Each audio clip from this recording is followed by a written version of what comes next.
త్వరలో police recruitment notification release చేయబోతున్నారు. So police recruitment లో భాగంగా కానిస్టేబుల్స్ కైనా లేదా సబ్ ఇన్స్పెక్టర్స్ కైనా ఓవరాల్ గా సిలబస్ కంపోజిషన్ లో ఇంగ్లీష్ అనేటువంటిది ఒక ప్రముఖమైనటువంటి పాత్ర పోషించబోతుంది. సో గ్రామీణ విద్యార్థులు, గ్రామీణ ప్రాంతాలకు చెందినటువంటి ఈ రిక్రూట్మెంట్ ఆస్పిరెంట్స్ ఇంగ్లీష్ మీద సరైనటువంటి అవగాహన లేక చాలా వరకు ఇబ్బంది పడుతున్నారు. మీ కంపోజిషన్ లో, సిలబస్ కంపోజిషన్ లో arithmetic, reasoning, remaining general studies అన్ని కూడా మీకు పరిచయం ఉన్నవే, మరియు వాటిని కోచింగ్ వల్ల కొంత పాలిష్ చేసుకోవడానికి కూడా ఛాన్సెస్ ఉన్నాయి. అయితే ఇంగ్లీష్ కు సంబంధించి ఒక ఎక్స్పర్టైజ్డ్ లెక్చర్ కావాలనేటువంటి ప్లీడింగ్స్ ని బేస్ చేసుకుని మనం ఒక లెక్చర్ ని మీ ముందు ఉంచేటువంటి ప్రయత్నం చేస్తున్నాం. సో ఇంగ్లీష్ పార్ట్కు సంబంధించి సో గతంలో మనం చూసినట్లయితే సబ్ ఇన్స్పెక్టర్స్ లో ఇంగ్లీష్ అన్ని ఏరియాస్ లో టాప్ స్కోర్ తెచ్చుకొని కూడా ఇంగ్లీష్ లో సరైనటువంటి మార్కులు లేక చాలా మంది విద్యార్థులు సర్వీసులు కోరుకోవడం జరిగింది. అయితే ప్రస్తుతం మనం కానిస్టేబుల్ కు భాగంగా ఇంగ్లీష్ ఎలా ప్రిపేర్ కావాలి, సబ్ ఇన్స్పెక్టర్స్ ఎగ్జామినేషన్ లో భాగంగా ఇంగ్లీష్ పార్ట్ కు ఏ రకమైనటువంటి ప్రికాషన్స్ తీసుకోవాలి ప్రిపరేషన్ లో భాగంగా అనేటువంటి మనం డిస్కస్ చేస్తాం. ప్రస్తుతానికి కానిస్టేబుల్ ను మాత్రమే మేము ముందు వచ్చేటువంటి ప్రయత్నం చేస్తాం. సో మరొక వీడియోలో సబ్ ఇన్స్పెక్టర్స్ కు సంబంధించి ఇంగ్లీష్ పార్ట్ ను ఏ విధంగా ప్రిపేర్ కావాలనేది మనం డిస్కస్ చేస్తాం.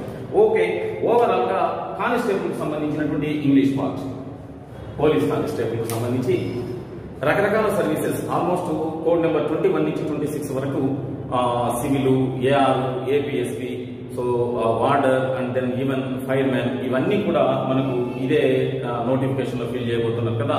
సో దీనికి సంబంధించి ఇంగ్లీష్ లో ఆల్మోస్ట్ 20 ప్రశ్నలు రావడానికి ఛాన్సెస్ ఉన్నాయి.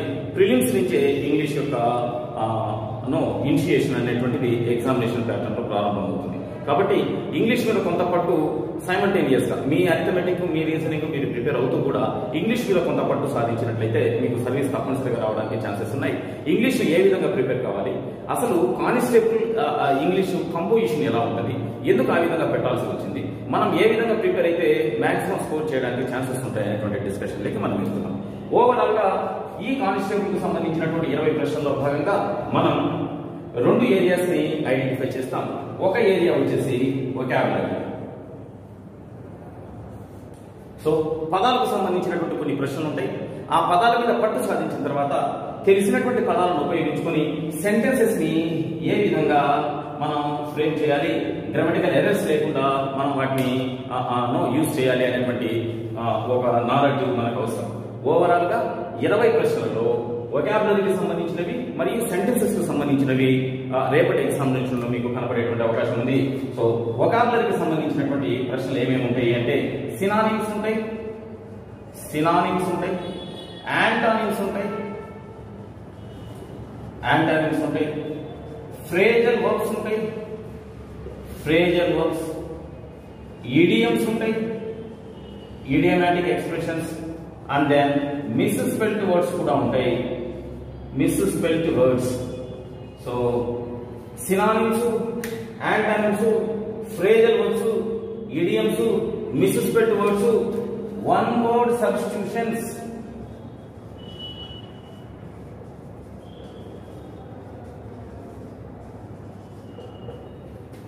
ఇవన్నీ కూడా వొకాబులరీలో భాగంగా అడగడానికి ఛాన్సెస్ ఉన్నాయి.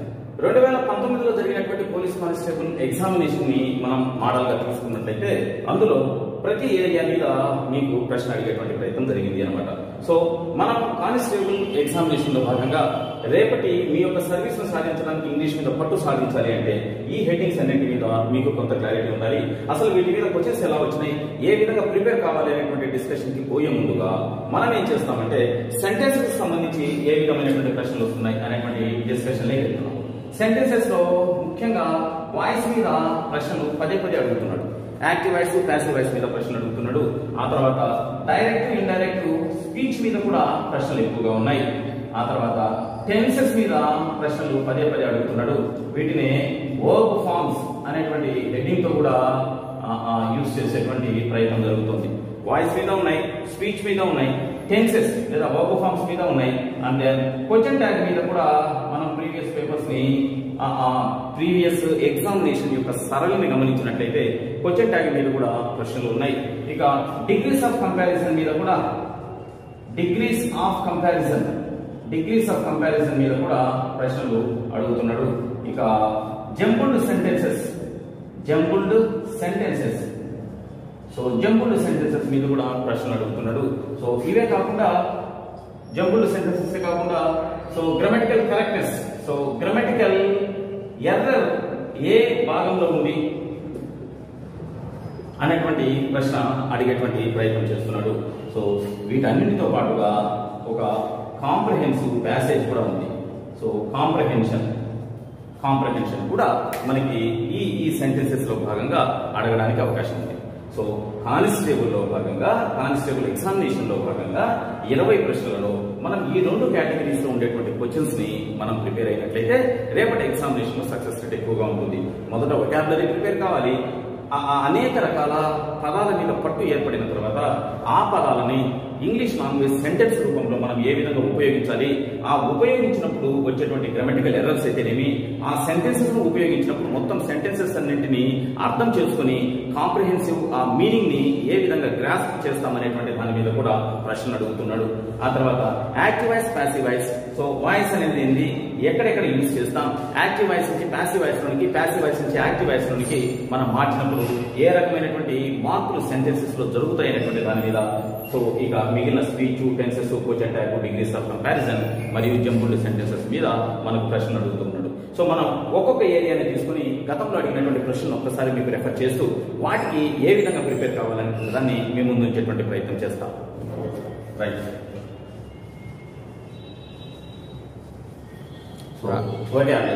వెకాబులరీలో భాగంగా ఏమేమి ప్రశ్నలు అడుగుతారో మనం లిస్ట్ చేసాం కదా. సో మొట్టమొదటి కేటగిరీ మనం ఏం చెప్పుకుంటున్నామంటే సినానిమ్స్ చెప్పుకుంటున్నాం.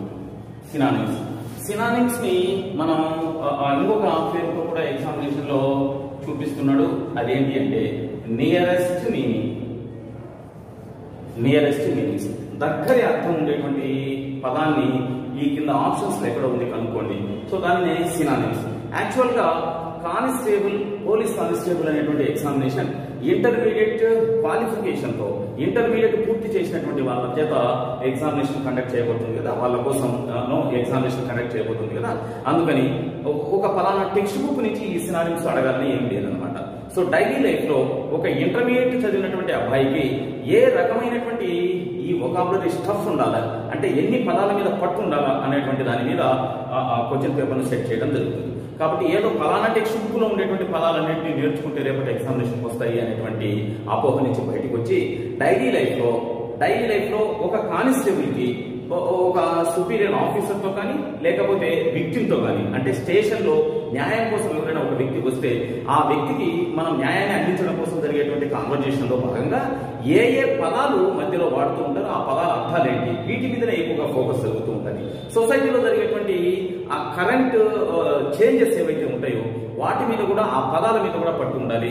ఓవరాల్ గా మన చుట్టూ జరుగుతున్నటువంటి సమాజంలో ఏవైతే ఇంగ్లీష్ పదాలు ప్రాపగేట్ అవుతున్నాయో ఆ పదాలన్నింటి మీద పట్టు ఉండాలనేటువంటిది ఇక్కడ మనం గమనించాల్సినటువంటి విషయం.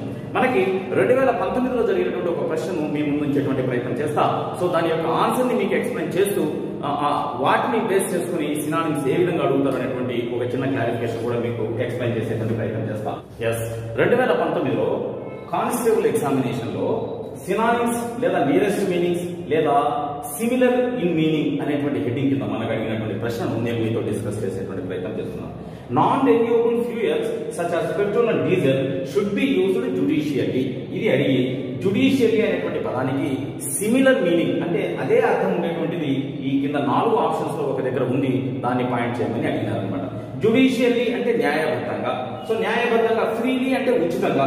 సో నాన్ రెన్యూవబుల్ అంటే తిరిగి మనం చేసుకోలేనటువంటి, తిరిగి మనం తయారు చేసుకోలేనటువంటి వాటిని ఏమంటాం అంటే నాన్ రెన్యూవబుల్ ఫ్యూయల్స్ అని అంటాం. అంటే ఒకసారి ఉపయోగించుకున్న తర్వాత మరి ఎటువంటి పరిస్థితుల్లో వాటిని తిరిగి మనం తయారు చేసుకోలేకపోతే మాన్యువల్ గా అటువంటి వాటిని నాన్ రెన్యూవబుల్ ఫ్యూయల్స్ అని అంటాం. సో రెన్యూవబుల్ థింగ్స్ కూడా, రెన్యూవబుల్ ఎనర్జీస్ కూడా ఉంటాయి. ఉపయోగించుకున్న తర్వాత వాటిని మళ్ళీ మనం తిరిగి తయారు చేసుకోవడానికి ఛాన్సెస్ ఉంటే వాటి రెన్యూవబుల్ అని అంటాం. ఇది నాన్ రెన్యూవబుల్ అంటే ఒకసారి ఉపయోగించిన తర్వాత ఎటువంటి పరిస్థితుల్లో తిరిగి వాటిని మనం తయారు చేసుకోలేకపోతే వాటిని నాన్ రెన్యూవబుల్ అని అంటాం. అటువంటి ఫ్యూయల్స్ లో పెట్రోల్, డీజిల్ అనేటువంటి ఒకసారి ఉపయోగించిన తర్వాత, అంటే మనకు ప్రకృతిలో దొరుకుతున్నటువంటి సోర్సెస్ లో ఒకసారి ఉపయోగించుకుంటే తరిగిపోవడమే కానీ మళ్ళీ దాన్ని తయారు చేసుకోవడానికి ఛాన్సెస్ లేనటువంటి నాన్ రెన్యూవబుల్ ఫ్యూయల్స్ అని అంటాం. సో వాటిని ఏ విధంగా ఉపయోగించాలి అంటే ఉచితంగా, ఏమాత్రం ఖరీదు లేకుండా ఉపయోగించుకోవచ్చు, ఉచితంగా తీసుకుని ఉపయోగించవచ్చు అనేటువంటి ఒక అర్థం. రేర్లీ చాలా అరుదుగా ఉపయోగిస్తే మన డైలీ లైఫ్ ముందుకు జరగడానికి అవకాశం లేదు కదా. ప్రతి ఒక్కటి కూడా పెట్రోల్ డీజిల్ మీదనే డిపెండ్ అయి ఉంది. సో మీన్స్ ఆఫ్ ట్రాన్స్పోర్టేషన్, ఒక ప్రాంతం నుంచి మరొక ప్రాంతానికి మనం ట్రాన్స్పోర్ట్ కావాలి అంటే వీటిని ఉపయోగించుకోవాల్సినటువంటి అవసరం ప్రస్తుతం ఉంది కదా. కాబట్టి అరుదుగా లేదా తరచుగా అనేటువంటి అర్థంతో దీన్ని ఉపయోగించడానికి అవకాశం లేదు. ఉచితంగా ఫ్రీగా అనేటువంటిది కూడా సరైనటువంటిది కాదు. తెలివిగా ఉపయోగించాలి అనేటువంటిది ఒకటి, లీగల్లీ అనేది ఒకటి. తెలివిగా ఉపయోగించాలి కరెక్టే, అయితే జుడిషియల్లీ అనేటువంటి పదానికి అర్థం మాత్రం లీగల్లీ అంటే న్యాయబద్ధంగా వీటిని మనం ఉపయోగించాలి అనేటువంటి అర్థం వస్తుందన్నమాట. సో సినానిమ్స్ అనేటువంటివి చూడండి, పెట్రోల్ డీజిల్ అనేటువంటివి ప్రతి వ్యక్తికి డైలీ లైఫ్ లో ఉపయోగించేటువంటి ఆ ఫ్యూయల్స్ అనేటువంటి విషయాన్ని తెలిసి ఉండాలి. అటువంటి ఫ్యూయల్స్ ని మనం గవర్నమెంట్ నుంచి న్యాయబద్ధంగా కొనుగోలు చేసి మాత్రమే వాటిని ఉపయోగించుకోవాలి. ఉచితంగానో అప్పుడప్పుడునో తెలివితేటలతో ఉపయోగించుకోవాలనేది కరెక్టే, కానీ జుడిషియల్ అనే పదానికి మాత్రం లీగల్లీ అనేటువంటిది సరైనటువంటి సమాధానం అవుతుంది. మీరు 4 ఆప్షన్స్ ను గమనించినట్లయితే ఒక 2 ఆప్షన్స్ ని ఏమాత్రం ఆలోచన చేయకుండా ఇవి కావు అని చెప్పడానికి అవకాశం ఉంది. వైజ్లీ లీగల్లీ దగ్గర మనం నిలబడిపోతాం. అయితే జుడిషియల్ డిపార్ట్మెంట్ లేదా జుడిషియల్ బ్రాంచ్ అంటే న్యాయ శాఖ అని అర్థం అనమాట. సో జుడిషియల్ అన్న లీగల్ అఫైర్స్ అన్న న్యాయ సంబంధమైనటువంటి విషయాలే కదా. జుడిషియల్ లీగల్ ఇది సరైనటువంటి సమాధానం. వైజ్లీ అనేటువంటిది సరైనటువంటి సమాధానం కాదు. సో సినానిమ్స్ అనేటువంటివి ఏదో ఒక బుక్ లోటి నేర్చుకుంటే సరిపోవు. ఆ సినానిమ్ అంటే nearest meaning, similar in meaning అనేటువంటి హెడ్డింగ్ కింద మనం చదివేటువంటి పదాలన్నీ కూడా డైలీ లైఫ్ లో తరచుగా ఉపయోగించబడేటువంటి పదాలను మనం నేర్చుకోవాల్సి ఉంటుంది. ఆ పదాలే రేపటి ఎగ్జామినేషన్ లో అడుగుతారు అనేటువంటి చిన్న విషయాన్ని గుర్తుపెట్టుకుంటే సరిపోతుంది. సో దీనికి సంబంధించి డైలీ లైఫ్ లో ఉండేటువంటి ఆ టర్మ్స్ ని మనం లిస్ట్ అవుట్ చేసుకోవాలి. ఆ టర్మ్స్ ని మనం ఎక్కువగా ప్రాక్టీస్ చేసేటువంటి ప్రయత్నం చేయాలి. ప్రస్తుతం గవర్నమెంట్ టెక్స్ట్ బుక్స్ లో కూడా గ్లాసరీ కింద కొన్ని పదాలు ఉంటాయి. ఆ పదాలు అనేటువంటివి ఆ చెప్పినటువంటి లెసన్ లో భాగంగా అవి ఉపయోగపడతాయి తప్పితే డైలీ లైఫ్ లో వాటి యొక్క ఉపయోగం తక్కువ. అంటే ఉపయోగపడతాయి కానీ డైలీ లైఫ్ లో వాటిని ఉపయోగించుకోవడానికి ఆ కాంటెక్స్ట్ లో ఉపయోగించినంత ఎఫెక్టివ్ గా మనం డైలీ లైఫ్ లో ఉపయోగించలేం కదా. సో కాబట్టి టెక్స్ట్ బుక్ బేస్డ్ వొకాబులరీని ఎటువంటి పరిస్థితుల్లో చదవకూడదు. దీనికి మరి ఏంటి అంటే మనం ఒక న్యూస్ పేపర్ తీసుకుంటాం. డే టు డే లైఫ్ లో జరిగినటువంటి ఇన్సిడెంట్స్ అన్నింటినీ కూడా అక్కడ రిపోర్ట్ చేసేటువంటి ప్రయత్నం ఆ రిపోర్టర్ చేసి ఉంటాడు ఇంగ్లీష్ లాంగ్వేజ్ లో. ఆ పదాలు మనకు డైలీ లైఫ్ లో ఉపయోగపడుతున్నటువంటి పదాలుగా మనం భావించాలి. లేదా మనం న్యూస్ వింటాం, టెలివిజన్ లో కానీ రేడియోలో కానీ ఇంగ్లీష్ కు సంబంధించినటువంటి న్యూస్ వస్తుంటాయి కదా, అందులో వర్డ్స్ కూడా మనకు ఉపయోగపడతాయి. అయితే ఆ వర్డ్స్ ని మనం చదివేటప్పుడు రాసుకొని గుర్తుపెట్టుకోవడానికి అవకాశం లేదు కదా. ఒక న్యూస్ పేపర్ ని 1 లేదా 2 న్యూస్ పేపర్లను ఒక 2 రోజులు న్యూస్ పేపర్ ను తీసుకుని వస్తే మనకు ప్లెంటీ ఆఫ్ వర్డ్స్ అందులో దొరకడానికి అవకాశం ఉంది. ఆ విధంగా మీరు ప్రిపేర్ అయినట్లయితే వాటినే రేపటి ఎగ్జామినేషన్ అడుగుతాడు. అయితే ఇది బౌండ్లెస్ వొకాబులరీ ఇంగ్లీష్ లాంగ్వేజ్ లో ఉంది కదా, మరి ఎన్ని పదాలు నేర్చుకోవాలనేటువంటిది that is left to the discrimination of that particular aspirant. So ఎక్కడైతే మనం కోచింగ్ తీసుకుంటున్నామో అక్కడ ఇంగ్లీష్ లాంగ్వేజ్ ట్రైనర్ ఎవరైతే ఉంటారో అతను తెలివిగా కొన్ని పదాలను సెలెక్ట్ చేసి, కొన్ని అంటే సో అట్లీస్ట్ ఒక 100 వర్డ్స్ రిపీటెడ్ గా మన డైలీ లైఫ్ లో యూజ్ చేసేటువంటి వాటిని పిల్లలకు నేర్పించగలిగితే బాగుంటుంది. ఒకవేళ మీరు కోచింగ్ తీసుకోకుండా ఇంటి దగ్గరే ప్రిపేర్ అవుతున్నటువంటి స్టూడెంట్స్ అయితే ఇటువంటి వర్డ్స్ మీరు ప్రిపేర్ అయితే మనకి రేపటి ఎగ్జామినేషన్ లో అప్పర్ హ్యాండ్ వస్తుంది రిమైనింగ్ కాంపిటీషన్ మీద అని గుర్తుపెట్టుకుంటే సరిపోతుంది. రెండవ ఏరియా వచ్చేసి యాంటోనిమ్స్. దీనిని ఆపోజిట్ వర్డ్స్ అని కూడా అంటాం. అంటే ఏదైనా ఒక పదానికి వ్యతిరేక అర్థం కలిగినటువంటి పదాన్ని కింద ఆప్షన్స్ నుంచి మనం చూస్ చేసుకోవాల్సి ఉంటుంది అనమాట. సో సినానిమ్స్ ఏ విధంగా అయితే మనం నేర్చుకున్నామో ఆ సినానిమ్స్ కి మనం ఆపోజిట్ వర్డ్స్ నేర్చుకోవాల్సినటువంటి అవసరం ఉంది. సాధారణంగా ఆపోజిట్ వర్డ్స్ అనేటువంటివి అడ్జెక్టివ్స్ కి మరియు మెయిన్ వర్బ్స్ కి ఇంగ్లీష్ లాంగ్వేజ్ లో కనబడుతూ ఉంటాయి.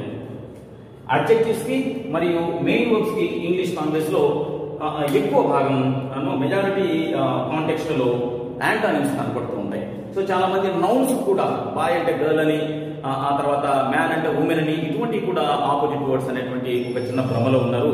ఆపోజిట్ వర్డ్స్ అంటే అవి కొన్ని లక్షణాలన్నా ఉండాలి, లేకపోతే అవి కొన్ని యాక్టివిటీస్ అన్నా ఉండాలి.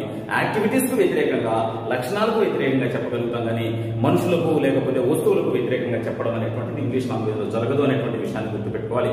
సో ఇక్కడ ఈ సినానిమ్స్ లో భాగంగా మనం ఏమైతే నేర్చుకున్నామో సో అదే విధంగా డైలీ లైఫ్ లో ఉండేటువంటి కొన్ని అడ్జెక్టివ్స్ ను, డైలీ లైఫ్ లో మనం ఉపయోగించేటువంటి కొన్ని మెయిన్ వర్బ్స్ ను తీసుకొని వాటికి యాంటానిమ్స్ లో నేర్చుకుంటే బాగుంటుంది. అయితే ఇక్కడ గమనించాల్సినటువంటి విషయం ఏంటి అంటే, ఇంపార్టెంట్ విషయం ఏంటి అంటే, యాంటోనిమ్ అనేది ఏ రూపంలో ఉంటే, అంటే అడిగినటువంటి ప్రశ్నలో యాంటోనిమ్ అనేది ఏ రూపంలో ఉంటే, సో దానికి సంబంధించినటువంటి ఆన్సర్ కూడా, అంటే ఏ పదానికైతే యాంటోనిమ్ కావాలని అంటున్నాడో, ఏ పదానికైతే యాంటోనిమ్ ఎక్స్పెక్ట్ చేస్తున్నాడో మీ నుంచి, ఆ పదము ఏ రూపంలో అడిగితే మీరు కూడా అదే రూపంలో దానికి ఆపోజిట్ ఇన్ మీనింగ్ ఉన్నటువంటి వర్డ్ ని చూస్ చేయాల్సి ఉంటుంది. ఫర్ ఎగ్జాంపుల్ సో ఇక్కడ గుడ్ అనేటువంటి పదం, దీనికి ఆపోజిట్ వర్డ్ అడిగినాడు అనుకోండి, గుడ్ అనేటువంటిది అబ్జెక్టివ్, సో దీనికి ఎగ్జాక్ట్ గా ఏం సెట్ అవుతుంది అంటే బ్యాడ్ అని సెట్ అవుతుంది అనమాట. సో అదే విధంగా ఒక అడ్వర్బ్ ఇచ్చినాడు అనుకోండి, వైజ్లీ, సో దీనికి ఫూలిష్లీ, అంటే ఏ పదాన్ని అడిగితే ఇక్కడ ఎల్వై యాడ్ అయి ఉంటుందంటే, ఇక్కడ ఎల్వై యాడ్ అయి ఉంది అంటే మనం దానికి రాసేటువంటి యాంటోనిమ్ లో కూడా ఎల్వై యాడ్ అయి ఉండాలి. సో ఇక్కడ జనరలైజ్డ్ ఒక వర్డ్ ఇచ్చినాడు అంటే ఏ కేటగిరీ ఆఫ్ వర్డ్ అడిగితే అదే కేటగిరీ ఆఫ్ వర్డ్ మనకు ఇక్కడ చెప్పేటువంటి ప్రయత్నం చేయాలి, సినానిమ్స్ లో అయినా యాంటోనిమ్స్ లో అయినా. ఇక్కడ ఇన్ఫార్మ్ ఉంటే దానికి మీనింగ్ కూడా ఇన్ఫార్మ్ లోనే ఉండాలి. ఇక్కడ పాస్ట్ ఫామ్ లో ఉంటే దాని యొక్క నియరెస్ట్ మీనింగ్ ని చెప్పేటప్పుడు కూడా పాస్ట్ ఫామ్ లోనే ఉండాలి. ఇక్కడ ప్రజెంట్ ఫామ్ ఎస్ కలిగి ఉంటే దాని యొక్క మీనింగ్ కూడా ఎస్ కలిగి ఉండాలి. అదే విధంగా యాంటోనిమ్స్ లో కూడా జనరలైజ్డ్ వెకాబులరీని అడిగినప్పుడు అది అడ్జెక్టివ్ అయితే మీరు చెప్పాల్సినటువంటి యాంటోనిమ్ కూడా అడ్జెక్టివ్ ఉంటుంది. అంటే అది ఒకవేళ అడ్వర్బ్ అయితే, లేదా అది ఒక మెయిన్ వర్బ్ అయితే తప్పనిసరిగా ఆ రూపాలనే యాంటోనిమ్స్ గా చూస్ చేసుకోవాలనేటువంటి ఒక చిన్న విషయాన్ని గుర్తుపెట్టుకోవాలి.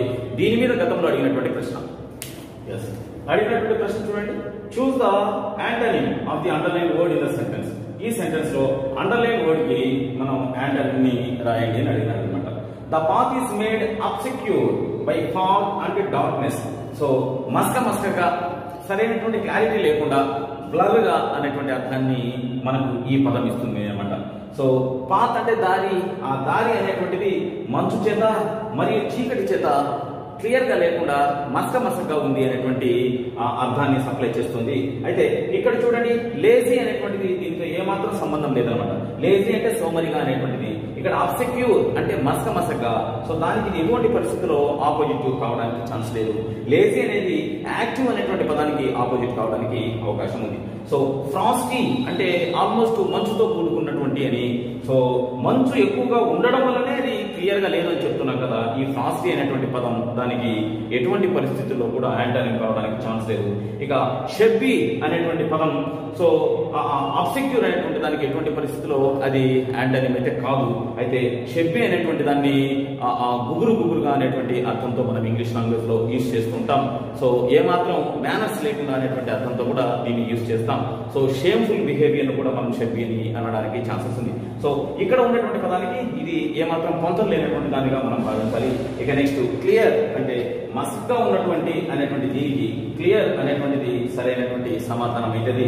సో ఇక్కడ ఉండేటువంటి పదానికి వ్యతిరేక అర్థాన్ని ఇచ్చేటువంటి పదంగా మనం ఇక్కడ తీసుకోవాలి కదా. సో కాబట్టి అబ్సెక్యూర్ అనేటువంటి పదానికి క్లియర్ అనేటువంటిది అవుతుంది. సో నెక్స్ట్ రేపటి మీ ఎగ్జామినేషన్ లో కనపడేటువంటి వెకాబులరీ ఐటమ్ ఏంటి అంటే ఫ్రేజల్ వర్బ్. సాధారణంగా ఫ్రేజల్ వర్బ్ అంటే ఇందులో ఒక మెయిన్ వర్బ్ ఉంటుంది. ఈ మెయిన్ వర్బ్ కు పక్కన ప్రిపోజిషన్ కానీ లేదా అడ్వర్బ్ కానీ ఉంటే అప్పుడు దాన్ని ఏమంటామంటే ఫ్రేజల్ వర్బ్ అని అంటాం. ఫ్రేజల్ వర్బ్, ఫ్రేజ్ అని అంటే కాంబినేషన్ ఆఫ్ వర్డ్స్ అని అర్థం. ఒకటి కంటే ఎక్కువ పదాలు కలిసి ఉంటే దాన్ని ఏమంటామంటే ఫ్రేజ్ అని అంటాం. అందులో భాగంగా వర్బ్ ఉందనుకోండి, అంటే ఒకటి కంటే ఎక్కువ ఉన్నటువంటి పదాలలో వర్బ్ అనేది ఒక భాగం అనుకోండి, అప్పుడు దాన్ని ఏమంటామంటే ఫ్రేజల్ వర్బ్ అని అంటాం. అయితే మనం వర్బ్ అనేది ఒక భాగమే, మరి ఎక్స్ట్రాగా ఉండేటువంటి మరో పదం ఏంటి అంటే అది ప్రిపోజిషన్ కానీ అడ్వర్బ్ కానీ అవడానికి అవకాశం ఉంది ఇంగ్లీష్ లాంగ్వేజ్ లో. Main verb plus preposition or adverb, ఈ యొక్క కాంబినేషన్ ఏమంటామంటే మనం ఫ్రేజల్ వర్బ్ అని అంటాం. ఈ ఫ్రేజల్ వర్బ్స్ కొన్ని ఆ పదాలను చూస్తూనే, అంటే మెయిన్ వర్బ్ ఏదైతే అర్థం ఇస్తుందో ఆ అర్థాన్ని ఫ్రేజల్ వర్బ్ కు మనం ఆపాదించి సెంటెన్స్ మొత్తాన్ని అర్థం చేసుకోవడానికి ప్రయత్నం చేయవచ్చు. అయితే కొన్ని మాత్రం మెయిన్ వర్బ్ ఇచ్చేటువంటి అర్థాన్ని కాకుండా వేరే అర్థాన్ని ఇచ్చేటువంటి ప్రయత్నం జరుగుతూ ఉంటుంది, వేరే అర్థాన్ని ఇస్తుంది. ఆ వేరే అర్థాన్ని ఇచ్చేటువంటి కేటగిరీలో ఉండేటువంటి ఫ్రేజల్ వర్బ్స్ అన్ని మీకు రేపటి ఎగ్జామినేషన్ లో అడుగుతాడనమాట. So idiomatic expressions, phrasal verbs ఇవి రెండు కూడా రేపటి ఎగ్జామినేషన్ లో తప్పనిసరిగా అడగడానికి ఛాన్సెస్ ఉంటుంది. ఈ ఫ్రేజల్ వర్బ్స్ మీద గతంలో అడిగినటువంటి ప్రశ్నలు డిస్కస్ చేసే ముందు ఓవరాల్ గా మెయిన్ వర్బ్స్ ను మీరు కొన్ని మెయిన్ వర్బ్స్ లిస్ట్ అవుట్ చేసుకోండి. ఫర్ ఎగ్జాంపుల్ లుక్ అనేటువంటిది ఒక మెయిన్ వర్బ్. ఈ లుక్ తర్వాత రకరకాల పదాలు రావడం వల్ల లుక్ అనేటువంటి మెయిన్ వర్బ్ కేటగిరీలో వచ్చినటువంటి ఫ్రేజల్ వర్బ్స్ అన్నింటినీ ఒక లిస్ట్ అవుట్ చేయండి. ఆ తర్వాత బ్రేక్, ఆ తర్వాత పుట్, ఆ తర్వాత పాస్, సో ఆ తర్వాత టేక్.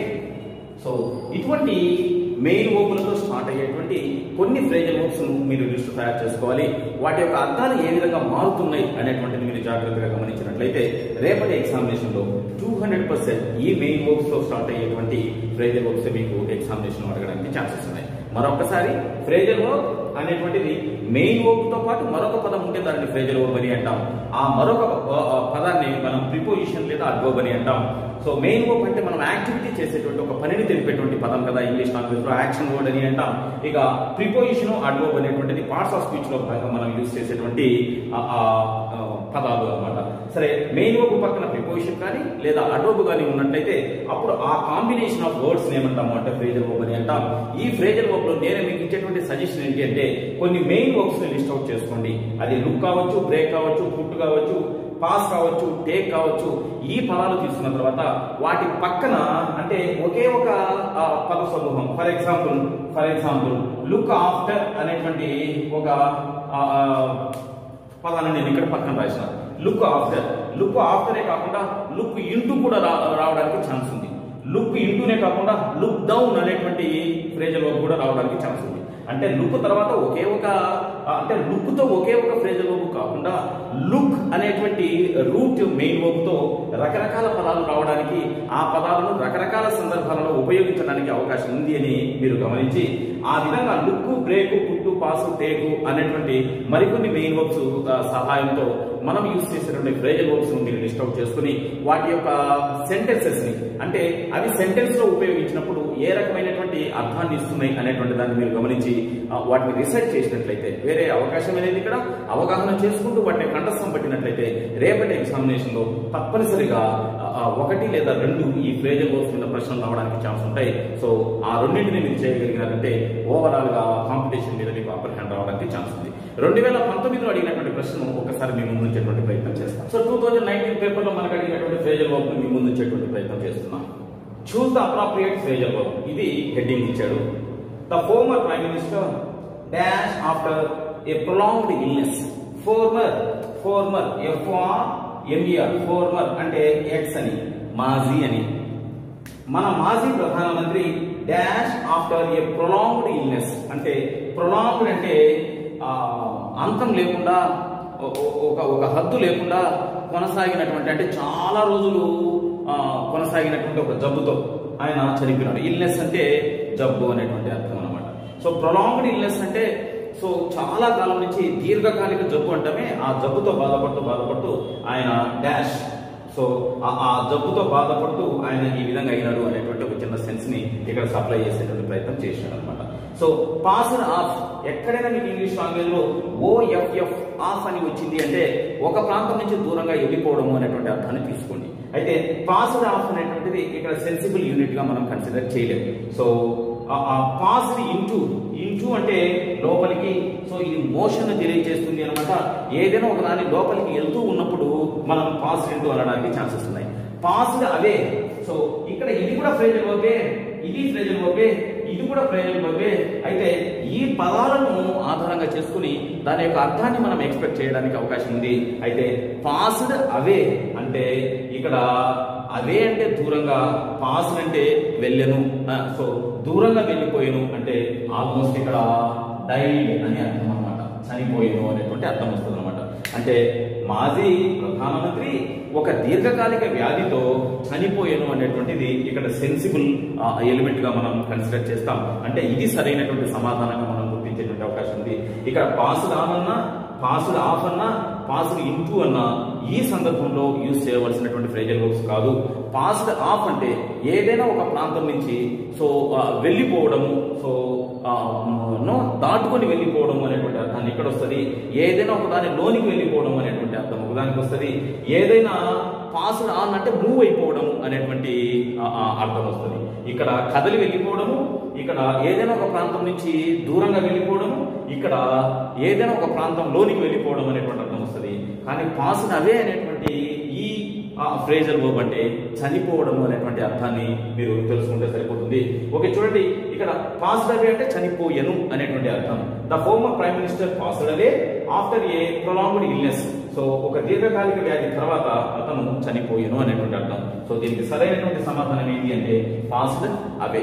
సో ఈ ఫ్రేజల్ వర్బ్స్ కు సంబంధించి ఈ విధంగా అడిగినాను కదా. మనం ఇంత ముందుగా చెప్పినట్టు ఏదైనా ఒక మెయిన్ వర్బ్ తీసుకోండి, ఆ మెయిన్ వర్బ్ కింద ఆ మెయిన్ వర్బ్ పక్కన రకరకాల ప్రిపోజిషన్స్ అడ్వర్బ్స్ ను పెట్టి ఫ్రేజల్ వర్బ్స్ ఎన్ని తయారు చేయగలుగుతామా లిస్ట్ అంతా ఒక దగ్గర రాసుకోండి. సో ఆ విధంగా కనీసం ఒక 10 మెయిన్ వర్బ్స్ మీరు లిస్ట్ తయారు చేసుకోగలిగినట్టయితే ఆ 10 మెయిన్ వర్బ్స్ మనకు ఓవరాల్ గా మన లైఫ్ లో డైలీ లైఫ్ లో కనపడేటువంటి అయితే మనకు రేపటి ఎగ్జామినేషన్ లో తప్పనిసరిగా రావడానికి ఛాన్స్ ఉంది. ఫర్ ఎగ్జాంపుల్ కాలాన్ అనేటువంటి ఒక ఫ్రేజల్ వర్బ్ పదే పదే మనకు న్యూస్ పేపర్ లో చూపిస్తూ ఉంటాడు. కాలాన్ అంటే టు విజిట్ అని, కాల్ ఆన్ అంటే టు విజిట్ అని. నేను ఇంత ముందుగా చెప్పినటువంటి విషయం ఏంటి అంటే ఒకవేళ ఇది పాస్ట్ ఫామ్ లో ఉంది అనుకోండి, కాల్డ్ ఆన్ అని అంటే ఇక్కడ విజిటెడ్ అనేటువంటి అర్థాన్ని తీసుకోవాలి. కాలింగ్ ఆన్ అంటే విజిటింగ్ అనేటువంటి అర్థాన్ని తీసుకోవాలి. అంటే ఫ్రేజల్ వర్బ్ ఏ రూపంలో అయితే ఉంటుందో దాని యొక్క అర్థం అదే రూపంలో ఉంటుంది.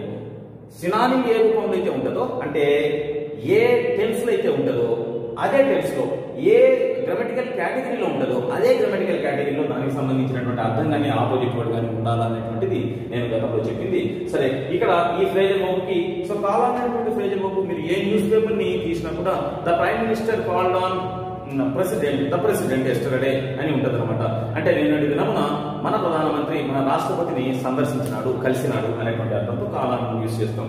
ఈ విధంగా మీరు ఇది డైలీ లైఫ్ లో చాలా ఫ్రీక్వెంట్ గా యూజ్ చేసేటువంటి ఫ్రేజల్ వర్బ్ అని మీకు ఎప్పుడు అర్థమవుతుంది అంటే తప్పనిసరిగా ఒక్కసారి న్యూస్ పేపర్ తిప్పినట్లయితే మెయిన్ వర్బ్ పక్కన ప్రిపోజిషనల్ గానీ అడ్వర్బుల్ గానీ ఉంటే వాటన్నిటిని అండర్లైన్ చేసుకుని వాటి యొక్క అర్థాన్ని మీరు తెలుసుకోగలిగితే అవి కూడా ఒక రూట్ మెయిన్ వర్బ్ కింద ఎన్ని వస్తాయో మీరు ఒక్కసారి గమనించగలిగినట్లయితే రేపటి ఎగ్జామినేషన్ లో తప్పనిసరిగా మీకు అప్పర్ హ్యాండ్ వస్తుంది ఫ్రేజల్ వర్బ్స్ అనేటువంటి కేటగిరీ కింద.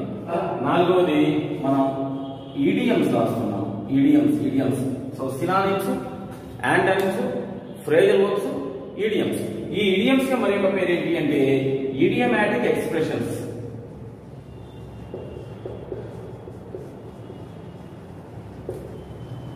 ఇడియమాటిక్ ఎక్స్ప్రెషన్స్ ఇవి కూడా చాలా ఫన్నీగా డైలీ లైఫ్ లో ఒక అర్థాన్ని ఇస్తూ లింగ్విస్టిక్ గా మరొక అర్థాన్ని క్యారీ చేసేటువంటి వర్డ్స్ ఏమంటామంటే మనం ఈడియమ్స్ అని అంటాం. ఈ ఈడియమ్స్ తెలుగులో జాతీయాలు అని అంటారు అనమాట. సో జాతీయాలు అనేటువంటివి చాలా కాలం నుంచి మనకి పరిచయమైనటువంటి భాషలో పరిచయమైనటువంటి పదాలుగా, అంటే ఏదో ఒక ఇన్సిడెంట్ నుంచి అది గుర్తు ఉంటుంది, ఏదో ఒక ప్రాంతంలో ఒక కార్యక్రమం నుంచి అది గుర్తు ఉంటుంది. అదే మొత్తం ఆ లాంగ్వేజ్ అంతా కూడా ఆ లాంగ్వేజ్ మాట్లాడేటువంటి మనుషులందరి మధ్య కూడా ప్రాపగేట్ అవుతుంటుంది. దానిని మనం ఇడియమాటిక్ ఎక్స్ప్రెషన్ లేదా ఇడియం అని అంటాం. మనకు డైలీ లైఫ్ లో తెలుగులో కూడా మనం ఉపయోగించుకుంటుంటాం కదా, పోలీసులను చూసి దొంగ కాలికి బుద్ధి చెప్పాను అని. సో కాలికి బుద్ధి చెప్పాను అంటే కాలు పైకి తీసుకొని నీకు బుద్ధి ఉందా లేదా అని అడిగినాడని కాదు కదా. కాలికి బుద్ధి చెప్పాను అంటే పోలీసులు చూస్తూనే దొంగ పరిగెత్తను అనేటువంటి అర్థం వస్తుంది. అటువంటి వాటిని జాతీయాలు అంటాం. అటువంటి వాటిని ఇంగ్లీష్ లాంగ్వేజ్ లో ఇడియమాటిక్ ఎక్స్ప్రెషన్స్ అని అంటాం. తప్పనిసరిగా మీరు వీటిని బై హార్ట్ చేయవలసిందే. అయితే ఆ ఇడియం కి వెనక ఉండేటువంటి కథ ఏదైనా మీరు గుర్తుపెట్టుకోగలిగితే ఎందుకు ఆ ఇడియం లేదా ఆ పదం ఆ సందర్భంలో ఉపయోగిస్తారు, ఆ పదాల సమూహం ఆ సందర్భంలో ఉపయోగిస్తారని ఒక్కసారి మీరు ఆ స్టోరీని తెలుసుకోగలిగినట్లయితే తప్పనిసరిగా ఇడియమాటిక్ ఎక్స్ప్రెషన్స్ అన్ని మీకు గుర్తుంటాయి. సో మీరు రేపటి ఎగ్జామినేషన్ కోసం ప్రిపేర్ అవుతూ ఏదైనా కోచింగ్ సెంటర్ లో మీరు కోచింగ్ తీసుకుంటూ ఉంటే ఆ ట్రైన్ అని ఇంగ్లీష్ లాంగ్వేజ్ ఆ ఫెసిలిటేటర్ ఎవరైతే ఉంటారో వాళ్ళని ఇడియం వెనుక ఉన్నటువంటి స్టోరీ ఏంటి అని అడిగినట్లయితే తప్పనిసరిగా మీకు చెప్పేటువంటి ప్రయత్నం చేస్తారు. ఆ స్టోరీ వింటే మీరు ఎంత గ్రామీణ ప్రాంతం నుంచి వచ్చినప్పటికీ కూడా వాటన్నిటిని కంఠస్థం కొట్టి వాటి యొక్క అర్థాన్ని తెలుసుకునేటువంటి అవకాశం ఉంది. 2019లో అడిగినటువంటి ఇడియమాటిక్ ఎక్స్ప్రెషన్స్ మీద అడిగినటువంటి ఒక ప్రశ్నను మీ ముందు ఉంచేటువంటి ప్రయత్నం చేస్తున్నాను. So idiom. సో ఈ జాతీయానికి సంబంధించి ఏమడిగినాడంటే John had butterflies in his stomach before he delivered the talk. John అనేటువంటి వ్యక్తి తన యొక్క మాటని బయటికి పెట్టే ముందు, అంటే ఏమైతే చెప్పాలనుకున్నాడో ఆ చెప్పే కార్యక్రమానికి ముందు అతని కడుపులో బటర్ఫ్లైస్ తిరిగినాయి అనేటువంటి ఒక చిన్న ఇడియమాటిక్ ఎక్స్ప్రెషన్ ని మనకి ఇక్కడ చూపించినాడు. సో కడుపులో బటర్ఫ్లైస్, సీతాకోక చిలుకలు కడుపులో తిరగడం అనేటువంటిది జరగడానికి ఛాన్సెస్ లేవు కదా. సో మరి కడుపులో తిరిగేటప్పుడు అతని యొక్క ఎక్స్ప్రెషన్స్ ఎలా ఉంటాయి? ఇబ్బందికరమైనటువంటి వాతావరణంలో సో బటర్ఫ్లైస్ అనేటువంటివి చాలా సెన్సిటివ్ ఎలిమెంట్స్ కదా, చెబితే ఏమైతుంది, చెప్పకపోతే ఏమైతుంది, సో ఏ రకమైనటువంటి కాన్సిక్వెన్సెస్ నా యొక్క మాటల తర్వాత వస్తాయి అనేటువంటి ధోరణిని ఎక్కడ కూడా నిలకడ లేకుండా ఉండేటువంటి స్వభావాన్ని బటర్ఫ్లైస్ చూపిస్తూ ఉంటాయి. బటర్ఫ్లైస్ సెన్సిటివ్, బటర్ఫ్లైస్ నిలకడను చూపించేటువంటి ప్రయత్నం చేయవు. సో ఒక చోట వాడిన తర్వాత వెంటనే ఇంకో చోటుకి వెళ్ళిపోతూ ఉంటాయి.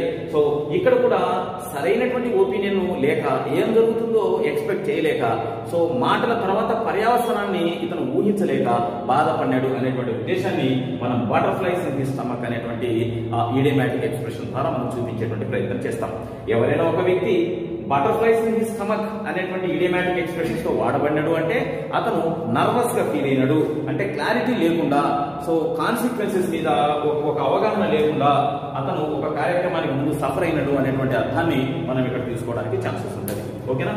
So butterflies in his stomach, so to feel nervous అంటే భయపడుతూ ఉండడం, ఆ తర్వాత ఏం జరుగుతుందో ఊహించలేకపోవడం, సో ఇతని మాటల యొక్క పర్యవసానం ఎంత తీవ్రంగా ఇతనికి మళ్ళీ రిఫ్లెక్ట్ అవుతుందో ఇతను యాంటిసిపేట్ చేయలేకపోవడం అనేటువంటిది టు ఫీల్ నర్వస్. అంటే ఒక్క ముక్కలో చెప్పాలి అంటే చెబుతున్నటువంటి విషయం మీద, ఆ చెబుతున్నటువంటి విషయం తర్వాత తగ్గేటువంటి పరిణామాల మీద క్లారిటీ లేకపోతే దాన్ని ఏమంటామంటే టు ఫీల్ నర్వస్ అని అంటాం. So butterflies in his stomach అంటే టు ఫీల్ నర్వస్ అనేటువంటి విషయాన్ని గుర్తుపెట్టుకోండి. అయితే ఎందుకు కాదు అని తెలుసుకోవడం కూడా కాంపిటేటివ్ సెక్టర్ లో చాలా ముఖ్యం.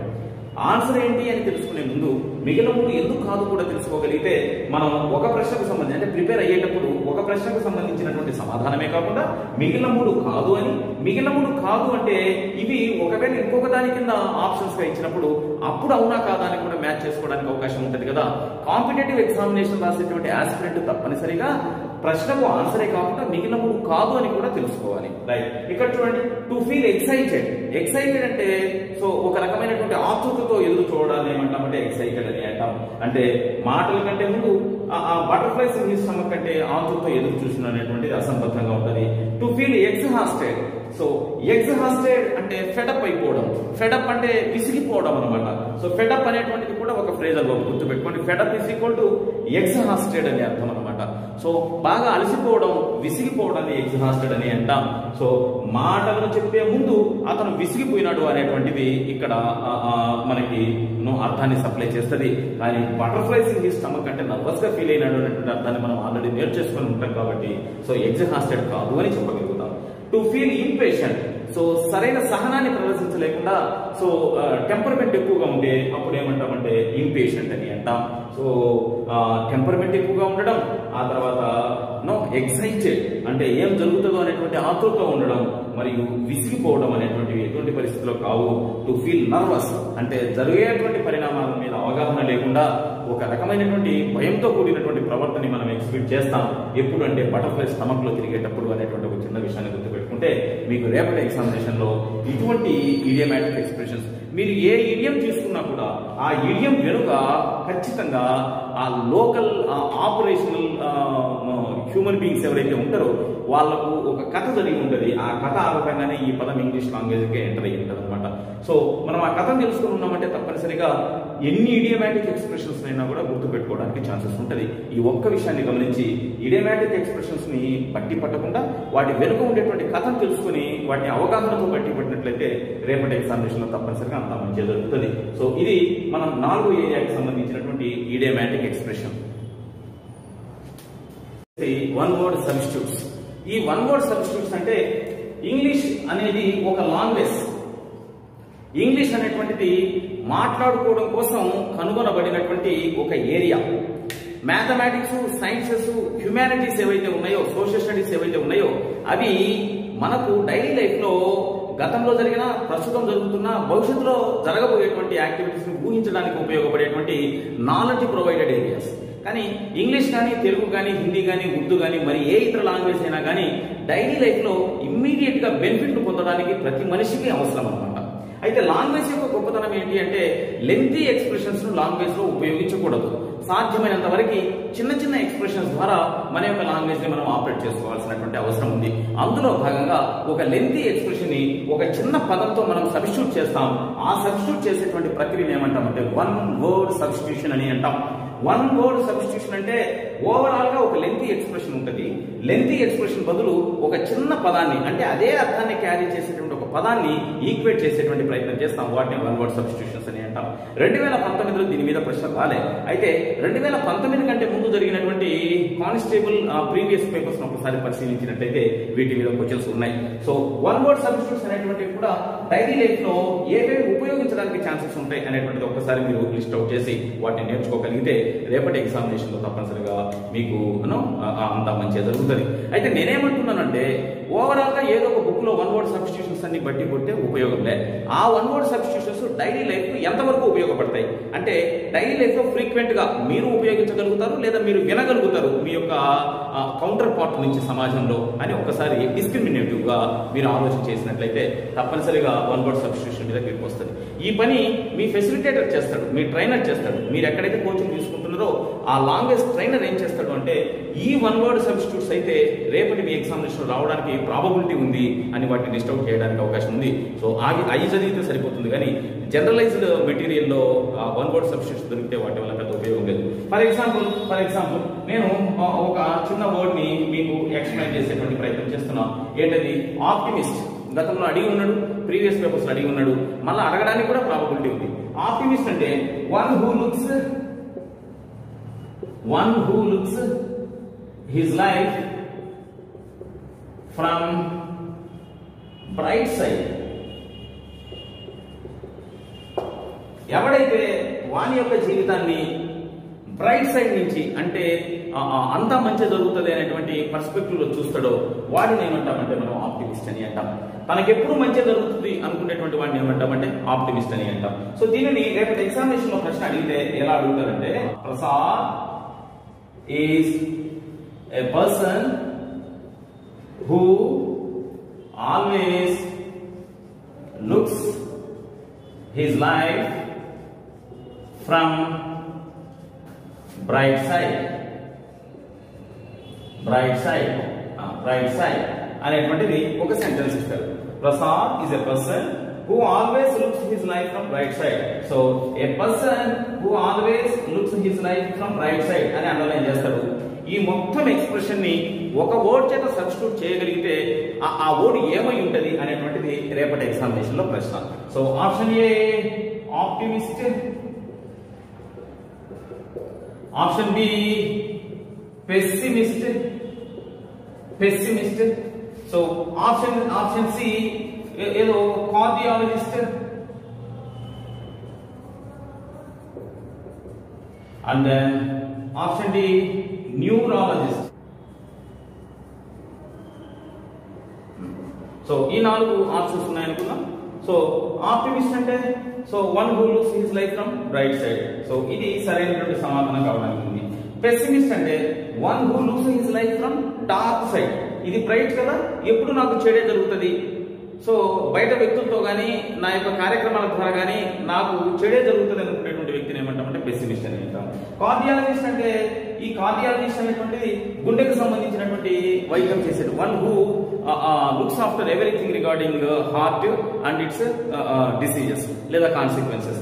సో గుండెకు సంబంధించి అన్ని రకాల రీసెర్చెస్ చేసేటువంటి వాటిని లేదా క్యూరింగ్ మోడ్స్ ని ఎక్స్ప్లెయిన్ చేసేటువంటి వాడిని ఏమంటామంటే కార్డియాలజిస్ట్ అని అంటాం. న్యూరాలజిస్ట్ అంటే ఇతను ఒక పర్సన్ నర్వ్స్ కు సంబంధించి మనకి క్యూర్ చేసేటువంటి లేదా ట్రీట్మెంట్ ఇచ్చేటువంటి వాడిని ఏమంటామంటే న్యూరాలజిస్ట్. ఇవి రెండు ఏమాత్రం సంబంధం లేదు ఈ ప్రశ్నకి. అయితే ఆప్టిమిస్ట్, పెస్సిమిస్ట్. సో ఇక్కడ మాత్రం మనకి ఆప్టిమిస్ట్ అనేటువంటి వాడు బ్రైట్ సైడ్, పెస్సిమిస్ట్ అనేటువంటి వాడు డార్క్ సైడ్ అనేటువంటి అంటే అంతా చెడు జరుగుతుంది అనేటువంటి కోణంలో చూసేవాడిని పెస్సిమిస్ట్ అని అంటాం అనేటువంటి విషయాన్ని మనం తెలుసుకుని ఉంటే సో రేపటి ఎగ్జామినేషన్ లో వన్ వర్డ్ సబ్స్టిట్యూట్స్ మీద సో ఇటువంటివి టీచర్ కానీ లెక్చరర్ కానీ ప్రొఫెసర్ కానీ లేకపోతే థీస్ట్ కానీ అథిస్ట్ కానీ సో ఇటువంటి బ్యాంకర్ కానీ మీరు ఏ పర్సన్ అయినా ఒక పర్సన్ అనుకుంటే ఆ పర్సన్ ని మనం డిఫైన్ చేయొచ్చు ఒక లెంతీ ఎక్స్ప్రెషన్ ద్వారా. ఆ లెంతీ ఎక్స్ప్రెషన్ కు ఈ పర్సన్ అనేటువంటిది, ఆ లెంతీ ఎక్స్ప్రెషన్ కి ఈ థింగ్, ఆ లెంతీ ఎక్స్ప్రెషన్ కి ఈ యాక్టివిటీ అనేది మనం తెలుసుకోగలిగినట్లయితే లెంతీ ఎక్స్ప్రెషన్ రేపటి ఎగ్జామినేషన్ లో ఇస్తాడు.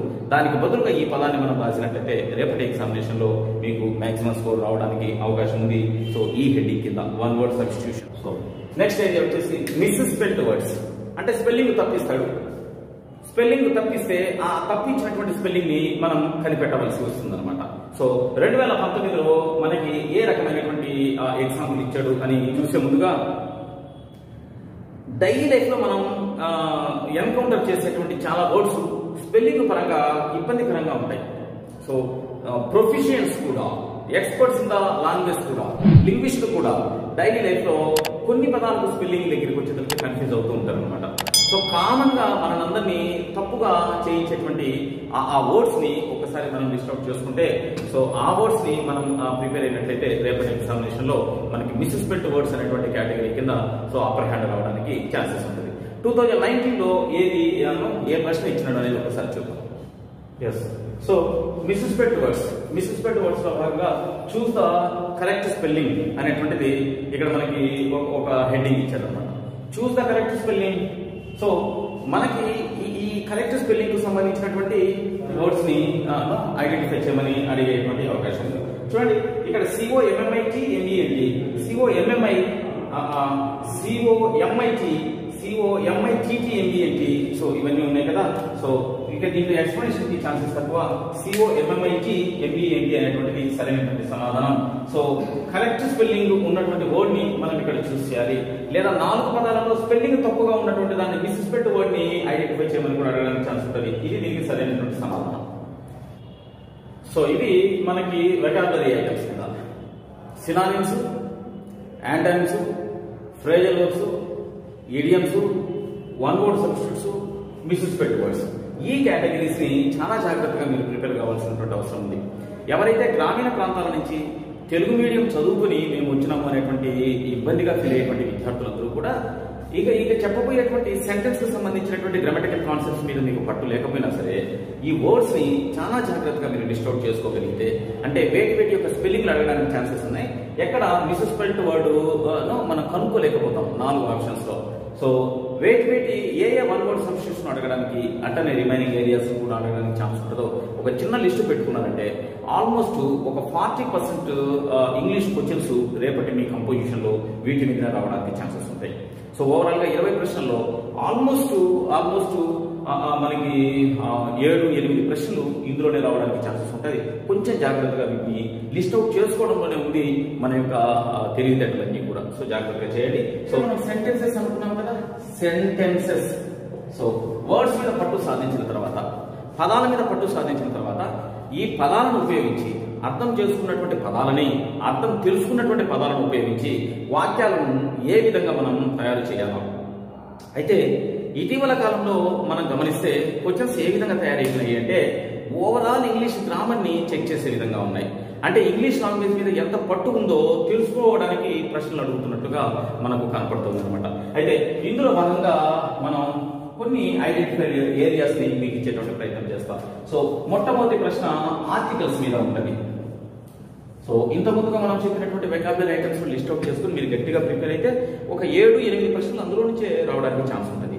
ఆ తర్వాత నెక్స్ట్ ప్రియారిటీ మీరు దేనికి ఇవ్వాలి అంటే ఆర్టికల్స్ ఇవ్వాలి. సో ఆర్టికల్స్ అనేటువంటివి సాధారణంగా మనకి డెఫినెట్ ఆర్టికల్, ఇండెఫినెట్ ఆర్టికల్ అనేటువంటి 2 కేటగిరీల్లో మనం యూజ్ చేస్తాం. వాటి యొక్క సెన్స్ ని తెలుసుకోండి. ఇండెఫినెట్ ఆర్టికల్ అని అంటే ఈ ఇండెఫినెట్ ఆర్టికల్ అనేది ఒక కామన్ నౌన్ కి ముందు వైపున యూజ్ చేస్తాం. ఏ కామన్ నౌన్ పట్ల మనకు సరైన అవగాహన లేకపోతే, ఏ కామన్ నౌన్ అయితే సింగులర్ ఇన్ నెంబర్ అంటే ఒకటే ఉండదు. ఇప్పుడు chair common noun, shirt common noun, marker common noun, board common noun, watch common noun, ring common noun, వీటన్నిటి కామన్ నౌన్ అని అంటాం. కామన్ నౌన్ అంటే ఏంటి? సో ఏదైనా ఒక వస్తువు కానీ లేక ఒక జంతువు కానీ ఎవరైనా ఒక మనిషి కానీ సాధారణంగా ఆ పేరు చేత పిలవబడితే వాళ్ళను అంటే కామన్ గా పిలవగలిగితే, కామన్ గా పిలవగలిగినటువంటి మనుషుల పేరుని, కామన్ గా పిలవగలిగినటువంటి జంతువుల, వస్తువుల, ప్రదేశాల పేర్లని మనం కామన్ నౌన్ అని అంటాం కదా. ఈ కామన్ నౌన్స్ ముందు వైపున ఆర్టికల్స్ వస్తాయి.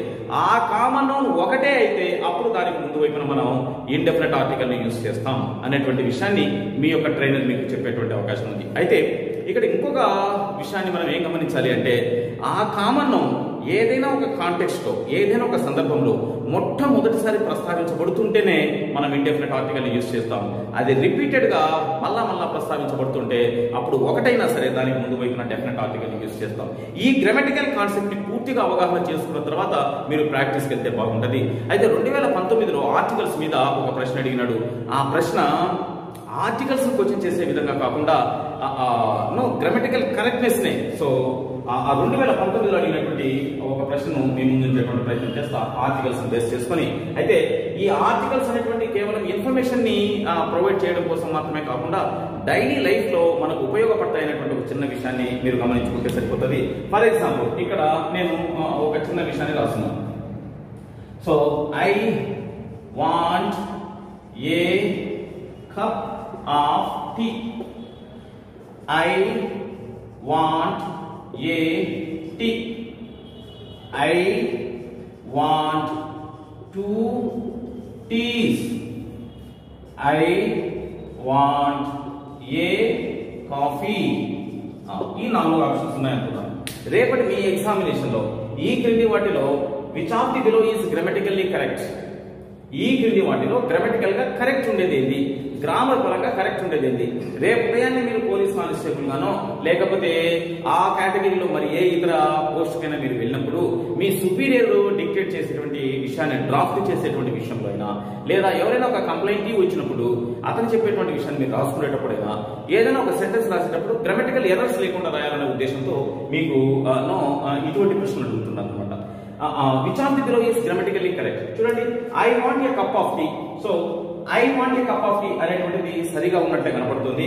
ఐ వాంట్ ఏ టీ అనేటువంటిది మనం డైలీ లైఫ్ లో యూజ్ చేస్తుంటాం, ఇది కూడా సరిగానే ఉన్నట్టుంటది. ఐ వాంట్ 2 టీస్, నాకు 2 టీలు కావాలి, ఇది కూడా కరెక్ట్ గానే ఉన్నట్టుంది. ఐ వాంట్ ఏ కాఫీ, నాకు టీలు వద్దు కాఫీ కావాలా. సో ఓవరాల్ గా అన్ని కరెక్ట్ గానే ఉన్నట్టుంటాయి. కానీ గ్రామటికల్ గా సరైనటువంటిది ఏంటి అంటే I want a cup of tea.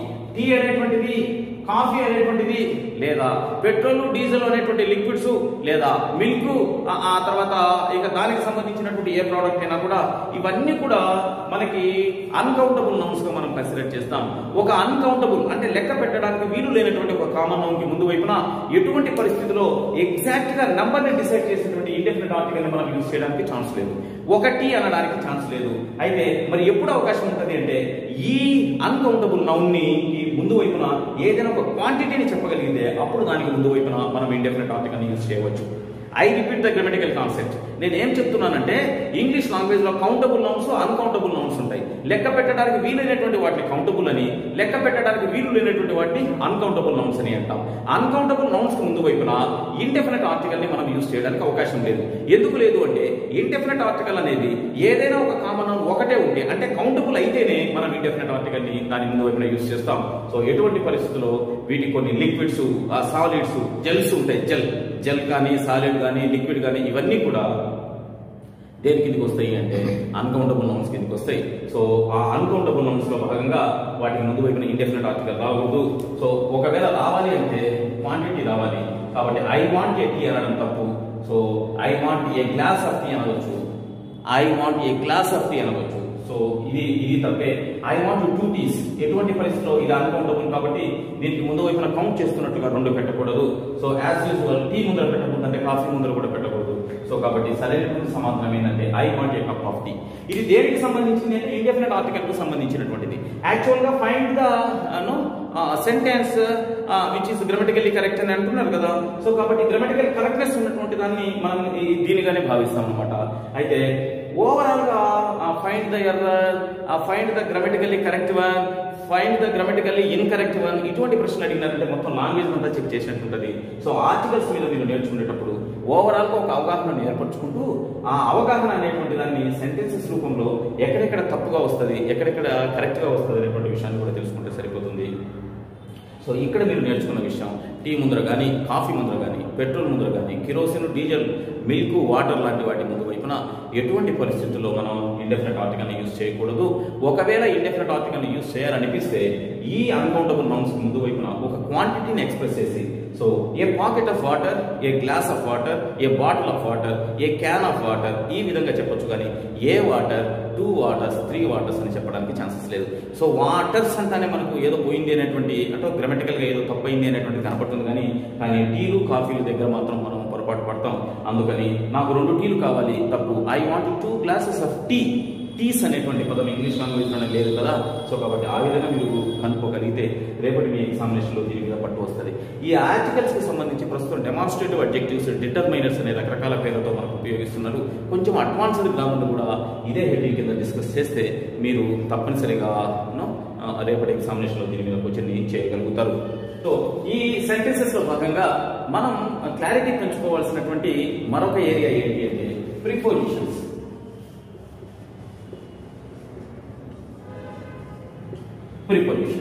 So prepositions అనేటువంటివి పార్ట్స్ ఆఫ్ స్పీచ్ లో ఒక కేటగిరీ అని. అయితే పార్ట్స్ ఆఫ్ స్పీచ్ లో nouns, pronouns, adjectives, verbs, adverbs and then prepositions, conjunctions, interjections అనేటువంటి పార్ట్స్ ఆఫ్ స్పీచ్ లో ప్రిపోజిషన్స్ అనేటువంటివి విపరీతమైనటువంటి క్రేజ్ మరియు పేపర్ సెట్ ని అట్రాక్ట్ చేసేటువంటి వొకాబులరీ ఐటంగా మనం భావిస్తాం అన్నమాట. ఈ ప్రిపోజిషన్స్ యూజ్ చేసేటప్పుడు చాలా వరకు ఆ సెంటెన్సెస్ లో మనకు ఒక చిన్న కన్ఫ్యూజన్ ఉంటది. ఎవరికి ఆ కన్ఫ్యూజన్ ఉంటదంటే non English speaking country citizens అయినటువంటి ఇండియన్స్ కి, చైనీస్ కి వీళ్ళకు ఉంటుంది అనమాట. ప్రిపోజిషన్స్ మీద ప్రశ్న తప్పనిసరిగా అడుగుతారు ఏ కాంపిటేటివ్ ఎగ్జామినేషన్ అయినా సరే. అందుకని ప్రిపోజిషన్ మీద కొంత క్లారిటీని పెంచుకునేటువంటి ప్రయత్నం చేయాలి. ఫర్ ఎగ్జాంపుల్ ప్రిపోజిషన్ మీద కొంచెం ఎట్లా అడుగుతారంటే I phone dash sweets. So options off, O F F, at, D, on. So ఇక్కడ మనం రాసినటువంటి వాటిని అన్నిటినీ ప్రిపోజిషన్స్ గానే మనం కన్సిడర్ చేస్తాం. So I phone dash sweets, నాకు స్వీట్స్ అంటే ఇష్టం అని చెప్పేటువంటి సీక్వెన్స్ లో ఫోన్ పక్కన ఏమొస్తుందంటే ఓఎఫ్ ఆఫ్ వస్తుంది.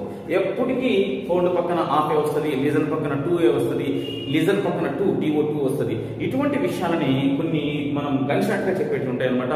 వాటన్నిటి మనం ఒక లిస్ట్ చేసుకుని డైలీ లైఫ్ లోనే ఏది కూడా మీ ఎగ్జామినేషన్ అనేటువంటిది డైలీ లైఫ్ లో సొసైటీలో రకరకాల మనుషులతో ఇంటరాక్ట్ అయ్యేటువంటి ఉద్యోగం కదా. ఇంటరాక్ట్ అయ్యేటప్పుడు కామన్ గా యూజ్ చేసేటువంటి ఎక్స్ప్రెషన్స్ ఏవైతే ఉంటాయో ఆ ఎక్స్ప్రెషన్స్ ని మనకి ఇంగ్లీష్ లో ఏ విధంగా యూజ్ చేస్తారు అనేటువంటిది అడుగుతాడు తప్పితే మీరు అనవసరమైనటువంటి ఆ రెనన్ మార్టినో లేకపోతే ఇంకొకటి ఏదైనా స్టాండర్డైజ్డ్ గ్రామరు లేదా గ్రామేరియన్ రాసినటువంటి ఒక పుస్తకం అని చెప్పి దాన్ని ఫాలో అయితే ఈ ఎగ్జామినేషన్ కి సెట్ కాదు. నేచర్ ఆఫ్ ఎగ్జామినేషన్ బేస్ చేసుకుని మన యొక్క ప్రిపరేషన్ ని మౌల్డ్ చేసుకునేటువంటి ప్రయత్నం చేయాలి తప్పితే అన్నింటికీ ఒకే గ్రామర్ బుక్ ఎప్పటికీ సెట్ కాదు. డైలీ లైఫ్ లో ఏ సెంటెన్సెస్ లేదా ఎక్స్ప్రెషన్స్ అయితే ఉపయోగిస్తూ ఉన్నారో ఆ ఎక్స్ప్రెషన్స్ కి ఇంగ్లీష్ లోకి మనం ట్రాన్స్లేట్ చేసినప్పుడు సో ఎక్కడ గ్రామటికల్ కరెక్ట్నెస్ తప్పుతుందో వాటిని రేపటి ఎగ్జామినేషన్ అడుగుతారని గుర్తుపెట్టుకోండి. ప్రిపోజిషన్స్ మీద ఈ క్వశ్చన్లు అడుగుతారు. మళ్ళీ మనం ఫర్దర్ గా ప్రిపోజిషన్ మీద ఒక లెంతీ వీడియోను తయారు చేస్తాం. అప్పుడు మీరు ప్రిపోజిషన్స్ లెసన్ ని కంప్లీట్ గా వింటూ ఎన్ని రకాల ప్రిపోజిషన్స్ ఉన్నాయి, ఏ పదాల పక్కన ఏ ప్రిపోజిషన్స్ రావడానికి ఛాన్సెస్ ఉన్నాయి, కాంపౌండ్ ప్రిపోజిషన్స్ అంటే ఏంటి, కాంపౌండ్ ప్రిపోజిషన్స్ యూసేజ్ మనకి ఎక్కడ కనపడుతుంది అనేటువంటి విషయాన్ని డిస్కస్ చేసేటువంటి ప్రయత్నం చేస్తాం. కాబట్టి దయచేసి ఆర్టికల్స్ తర్వాత సెంటెన్సెస్ లో భాగంగా నెక్స్ట్ ప్రియారిటీ, టాప్ ప్రియారిటీ మీరు దేనికి ఇవ్వాలి అంటే సో ప్రిపోజిషన్స్ కి ఇవ్వాలి. ఇవి చాలా చాలా అవసరం. నెక్స్ట్ ఏరియా వచ్చేసి రేపటి మీ ఎగ్జామినేషన్ లో తప్పనిసరిగా రావడానికి అవకాశం ఉన్నటువంటి ఏరియాస్ లో మాత్రమే నేను మీతో మెన్షన్ చేస్తున్నా. చూడండి, కానిస్టేబుల్ ఎగ్జామినేషన్ లో ఇంగ్లీష్ అనేటువంటిది ఎగ్జామినేషన్ ముందే ఎక్కడి నుంచి ప్రశ్నలు వస్తాయో కూడా ఎక్స్పెక్ట్ చేయవచ్చు. ఎందుకంటే ఇక్కడ మనకు కొంచెం ఇన్నోవేటివ్ ఐడియాలజీ ఉంటే చాలు, కొంచెం క్రియేటివిటీ ఉంటే చాలు, క్వశ్చన్ పేపర్ని కూడా ఎక్స్పెక్ట్ చేసేటువంటి ఎబిలిటీ మన సొంతం అవుతుంది. సో మీరు స్టూడెంట్స్, ఆస్పిరెంట్స్ మీ యొక్క మెచ్యూరిటీ లెవెల్స్ ఈ పర్టికులర్ ఏరియాలో తక్కువగా ఉంటాయి కదా. సో కొంచెం క్రియేటివ్ గా ఆలోచన చేసి ఎక్స్ప్లెయిన్ చేసేటువంటి ఫెసిలిటేటర్ మీకు గైడ్ చేయగలిగితే తప్పనిసరిగా మీదే విషయం. చూడండి, వర్బ్ ఫార్మ్స్, వర్బ్ రకరకాల రూపాలను కలిగి ఉంటుంది.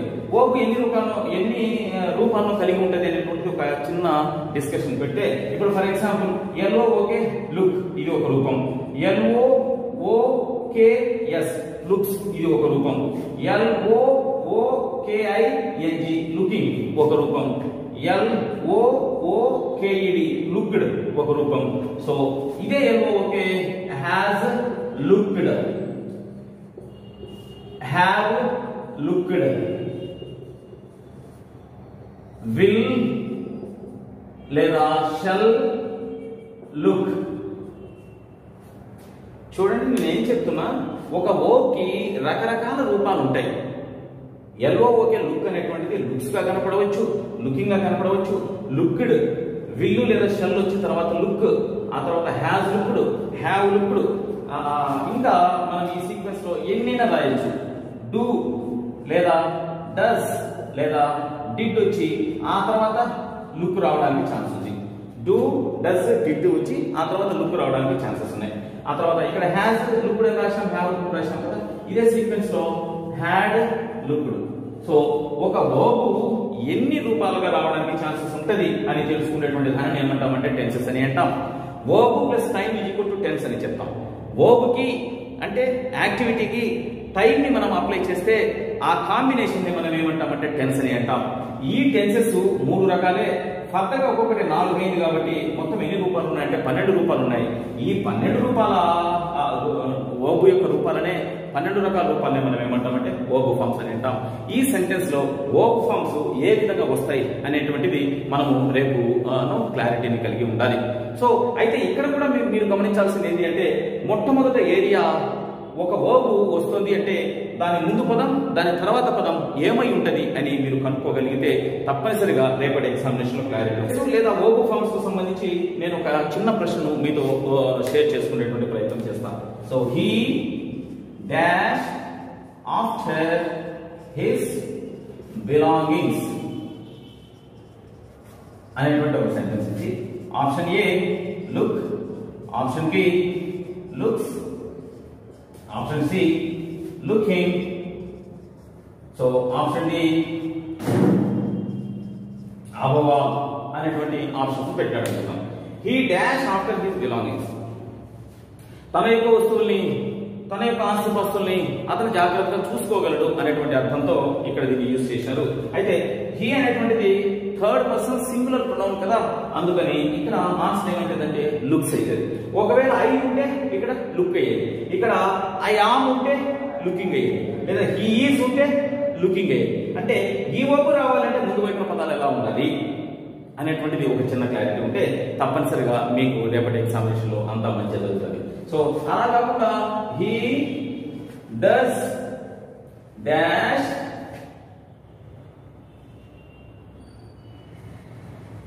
Care of, he does care of his belongings అనేటువంటి ఇంకొక సెంటెన్స్ ఉంది అనుకున్నాం. He does dash care of his belongings. దీనికి ఆప్షన్స్ ఏమేమి ఉంటాయంటే so take, takes, taking, none అని అనుకుందాం. So he does dash care of his belongings. So take, takes, taking, none అని అనుకుందాం. సో చూడండి, డస్ అనేటువంటి పదం వచ్చిన తర్వాత డూ కానీ డస్ కానీ డిడ్ కానీ వచ్చిన తర్వాత దాని పక్కన మెయిన్ వర్బ్ ఎలా ఉండాలి అంటే base form of main verb ఉండాలి. సో V1 లోనే ఉండాలి, అది కూడా బేస్ ఫార్మ్ లో ఉండాలి, ఎటువంటి అడిషన్స్ ఉండకూడదు. సో ఇక్కడ డస్ తర్వాత ఏ మెయిన్ వర్బ్ వచ్చినా కూడా తప్పనిసరిగా సో ఈ రూపంలోనే ఉండాలి కాబట్టి దాన్ని ఏమంటామంటే మనం టేక్ అని అంటాం. ఓకే, ఓవరాల్ గా ఈ వర్బ్ ఫార్మ్స్ మీద టెన్సెస్ మీద మీకు రేపటి ఎగ్జామినేషన్ లో మంచి మార్కులు రావాలి అంటే పట్టు రావాలి. సో వర్బ్ దాని యొక్క రూపాలని ఆ రూపాలకు టైం ని అప్లై చేస్తే ఏమవుతుందంటే టెన్సెస్ అవుతుంది. వీటన్నింటినీ మీరు జాగ్రత్తగా గమనించినట్లయితే రేపు మంచి స్కోర్ రావడానికి ఛాన్సెస్ ఉంటాయి. ఎస్, వర్బ్ ఫార్మ్స్ మీద 2019 లో అడిగినటువంటి ఒక ప్రశ్నను మీ ముందు ఉంచేటువంటి ప్రయత్నం చేస్తాం. By the time I picked up the phone they dash off. So ఇక్కడ had rung, had rang, had rung, had ringed, has rung. ఇప్పుడు వర్బ్ ఫార్మ్స్ మీద మీకు క్లారిటీ ఉంటే ఈ ప్రశ్నకి అసలు ఇంకేమి సెంటెన్స్ ను అర్థం చేసుకోకుండా కూడా ఆన్సర్ పెట్టడానికి అవకాశం ఉంది. చూడండి, రింగ్ యొక్క 3 రూపాలను నేను ఇక్కడ రాస్తా, రింగ్ యొక్క 3 రూపాలను ఇక్కడ రాస్తా. సో రింగ్, ర్యాంగ్, రన్, ఇవి 3 రూపాలు. సో ఇక్కడ మీరు గమనించాల్సిన విషయం ఏంటంటే హ్యాస్ కానీ లేదా హ్యావ్ కానీ లేదా హ్యాడ్ కానీ వచ్చినప్పుడు వాటి పక్కన మెయిన్ వర్బ్ రావాల్సి వస్తే మెయిన్ వర్బ్ తప్పనిసరిగా పాస్ట్ పార్టిసిపల్ ఫామ్ ఉండాలి, V3 ఉండాలి. సో ఇక్కడ ఏమొచ్చింది, హ్యాడ్ వచ్చింది, ఇక్కడ ఏమొచ్చింది, హ్యాజ్ వచ్చింది. సరే, ఇప్పుడు హ్యాడ్ పక్కన తప్పనిసరిగా V3 రావాలి. సో ఇదేమో V1 ఇది, ఇది V2, ఇది V3. అంటే హ్యాడ్ పక్కన తప్పనిసరిగా ఏం రావాలి, రంగు మాత్రమే రావాలి. ఇక్కడ ఏమొచ్చింది, ర్యాంక్ వచ్చింది. కాబట్టి ఇది ఎటువంటి పరిస్థితుల్లో సరైనటువంటి కాదు. ఇక హ్యాడ్ రింగ్డ్, అసలు రింగ్డ్ అనేటువంటి ఎక్స్ప్రెషన్ ఇంగ్లీష్ లో లేదు. రింగ్, ర్యాంక్, రంగు ఈ మూడు ఉన్నాయి కదా. సో ఏ కాదు, సి కాదు. ఇక హ్యాడ్ రంగు కానీ హ్యాజ్ రంగు కానీ కావాలి. అయితే by the time I picked up అంటే ఇక్కడ ఆల్రెడీ పాస్ట్ టెన్స్ లో ఉంది. నేను ఫోన్ తీసే లోపలనే ఆ ఫోన్ రింగ్ ఆగిపోయింది. అంటే ఫోన్ తీయడం అయిపోయింది, దానికంటే ముందే రింగ్ అయిపోయింది. ఇంగ్లీష్ లాంగ్వేజ్ లో పాస్ట్ టెన్స్ ఉంది. పాస్ట్ టెన్స్ కే పాస్ట్ టెన్స్ ఏంటి అంటే పాస్ట్ పర్ఫెక్ట్ టెన్స్ అని చెప్తాం. పాస్ట్ టెన్స్ కే పాస్ట్ టెన్స్ ఏంటి అంటే పాస్ట్ పర్ఫెక్ట్ టెన్స్. అంటే గతంలో ఒక యాక్టివిటీ జరిగి ఉండి దానికంటే ముందు ఇంకొక యాక్టివిటీ జరిగితే తప్పనిసరిగా హ్యాడ్ ప్లస్ V3 ని ఉపయోగించాలి. అంటే హ్యాడ్ రంగ్ అనేటువంటిది సరైన సమాధానం అవుతుంది. సో హ్యాజ్ అనేటువంటిది రాదు. సో దీనికి సరైనటువంటి ఆన్సర్ ఏంటంటే హ్యాడ్ రంగ్. ఇక్కడ ఇది ఏ టెన్స్ అనేది పక్కన పెట్టే ఓవరాల్ గా హ్యావ్ ఫామ్ కి పక్కన మెయిన్ వర్బ్ రావాల్సి వచ్చి అది తప్పనిసరిగా V3 ఉండాలి. మెయిన్ వర్బ్ కి 3 రూపాలు ఏంటి మనకు తెలిసి ఉంటే, సో ఇదేమో ప్రెజెంట్ టెన్స్ లో యూజ్ చేసేది, ఇదేమో పాస్ట్ టెన్స్ లో యూజ్ చేసేది, అదేమో పర్ఫెక్ట్ టెన్స్ లో యూజ్ చేసేటువంటి పాస్ట్ పార్టిసిపుల్ అన్నమాట. సో హ్యాడ్ పక్కన V2 రాదు, హ్యాడ్ పక్కన అసంబద్ధమైనటువంటి ఈ రూపము రాదు. సో హ్యాడ్ పక్కన రంగు కానీ హ్యాజ్ పక్కన కూడా V3 రావడానికి ఛాన్స్ ఉంది, హ్యాజ్ పక్కన కూడా V3 రావడానికి ఛాన్స్ ఉంది. అయితే ఈ సందర్భంలో జరిగిపోయినటువంటి యాక్టివిటీని మనకు తెలియజేసేటువంటి ప్రయత్నం కదా, తప్పనిసరిగా పాస్ట్ పర్ఫెక్ట్ టెన్స్ లోనే ఉండాలి. అంటే పాస్ట్ టెన్స్ కు మనకి అసోసియేట్ గా వచ్చేటువంటి మరొక టెన్స్ ఏంటంటే పాస్ట్ పర్ఫెక్ట్ టెన్స్. ఏవైనా రెండు జరిగిపోయినటువంటి పనులను తెలియజేసేటప్పుడు మొదట ఒక పని దానికంటే ముందు ఇంకొక పని జరిగింది అంటే మొదటి పనిని పాస్ట్ టెన్స్ లో, దానికంటే ముందు జరిగినటువంటి పనిని పాస్ట్ పర్ఫెక్ట్ టెన్స్ లో యూజ్ చేయాలని ఒక చిన్న ప్రిన్సిపల్ ని గుర్తు పెట్టుకుంటే మనకి ఇక్కడ హ్యాడ్ వస్తుంది. అంతెందుకు ఇది V2 లో ఉంది అంటే పాస్ట్ ఫామ్ లో ఉంది. ఈ హ్యావ్ ఫామ్స్ లో పాస్ట్ ఫామ్ లో ఉండేది ఏంటి, మనం పాస్ట్ టెన్స్ లో యూజ్ చేయగలిగింది ఏంటి అంటే హ్యాడ్. హ్యాజ్ హ్యావ్ ఏ టెన్స్ లో యూజ్ చేస్తామంటే ఇవి రెండింటిని ప్రెజెంట్ టెన్స్ లో యూజ్ చేస్తాం, ఇవి రెండింటిని ప్రెజెంట్ టెన్స్ లో. సో ఇది మాత్రమే పాస్ట్ టెన్స్ లో యూజ్ చేస్తాం.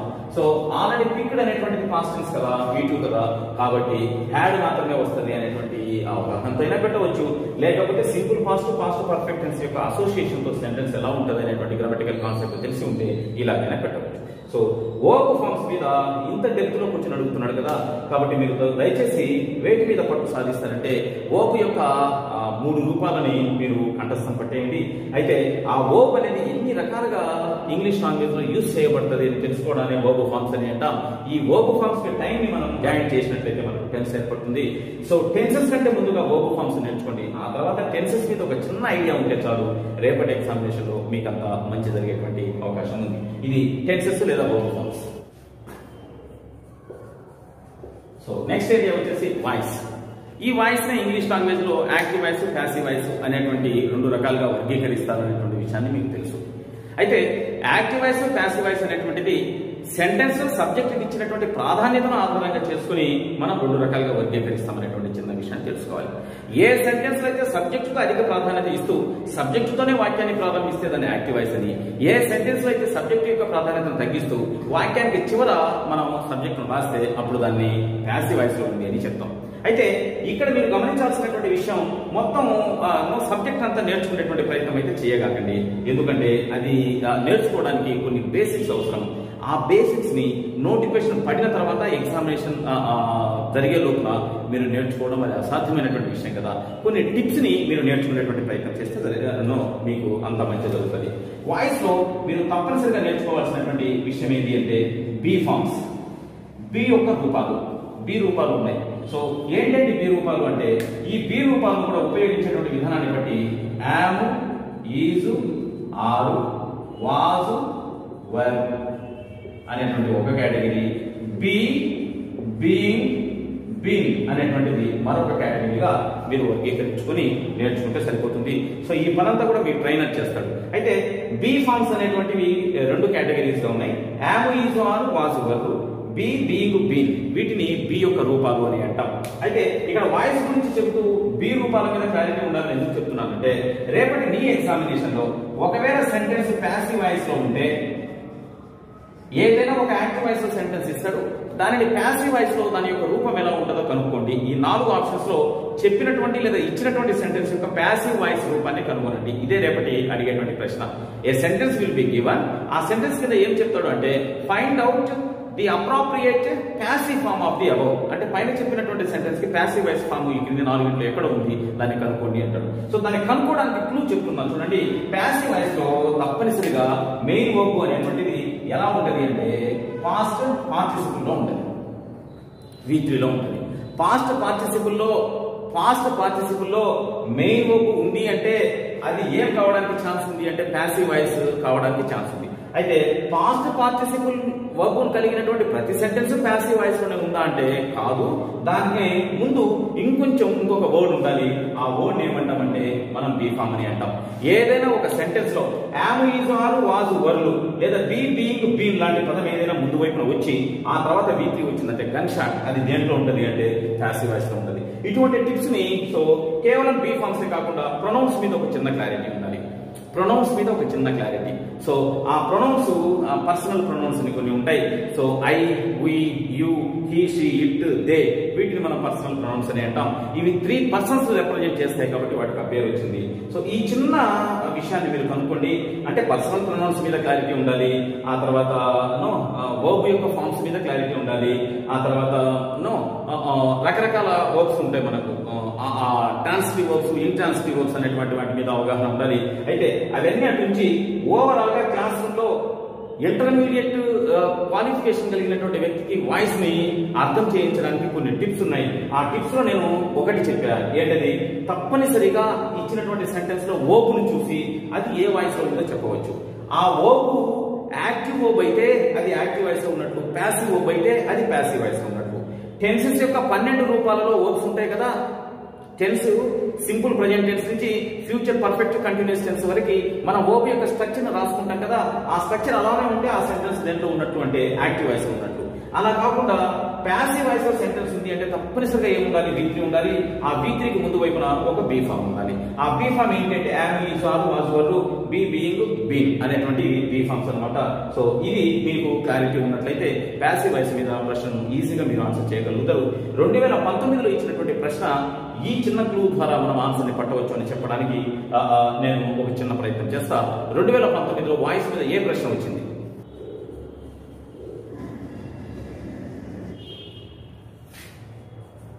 సో 2019లో మనకు అడిగినటువంటి ప్రశ్న, someone will announce the arrival to the writing journalist.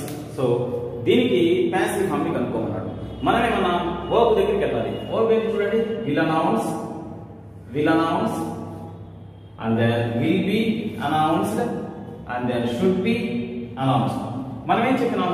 So passive voice లో సెంటెన్స్ ని కనుక్కోవాలి అంటే, ప్యాసివ్ ఫామ్ ని కనుక్కోవాలి అంటే, సో ప్యాసివ్ ఫామ్ లో తప్పనిసరిగా V3 ఉంటది, ముందు వైపున బి రూపం ఉంటది అని చెప్తున్నాం.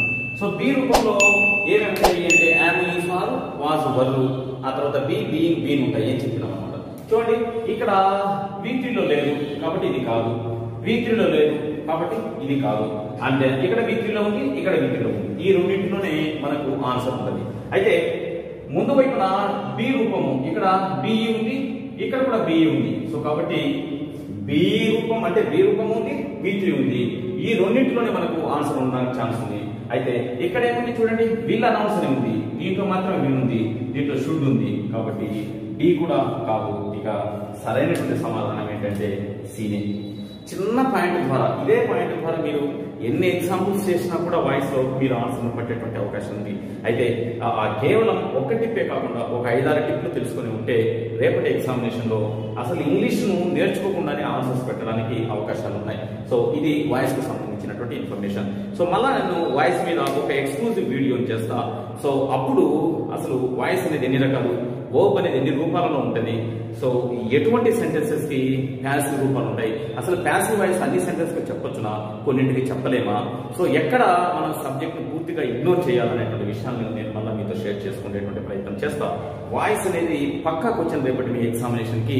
సో క్వశ్చన్ పేపర్ కష్టము అని ఎప్పుడు కూడా మనకి కానిస్టేబుల్ కంపోజిషన్ లో ఇంగ్లీష్ కు సంబంధించి అనకూడదు. ఎందుకంటే మొత్తం క్వశ్చన్ పేపర్ ఏమొస్తుందో మనం ముందుగానే ఎక్స్పెక్ట్ చేయడానికి ఛాన్సెస్ ఉన్నాయి.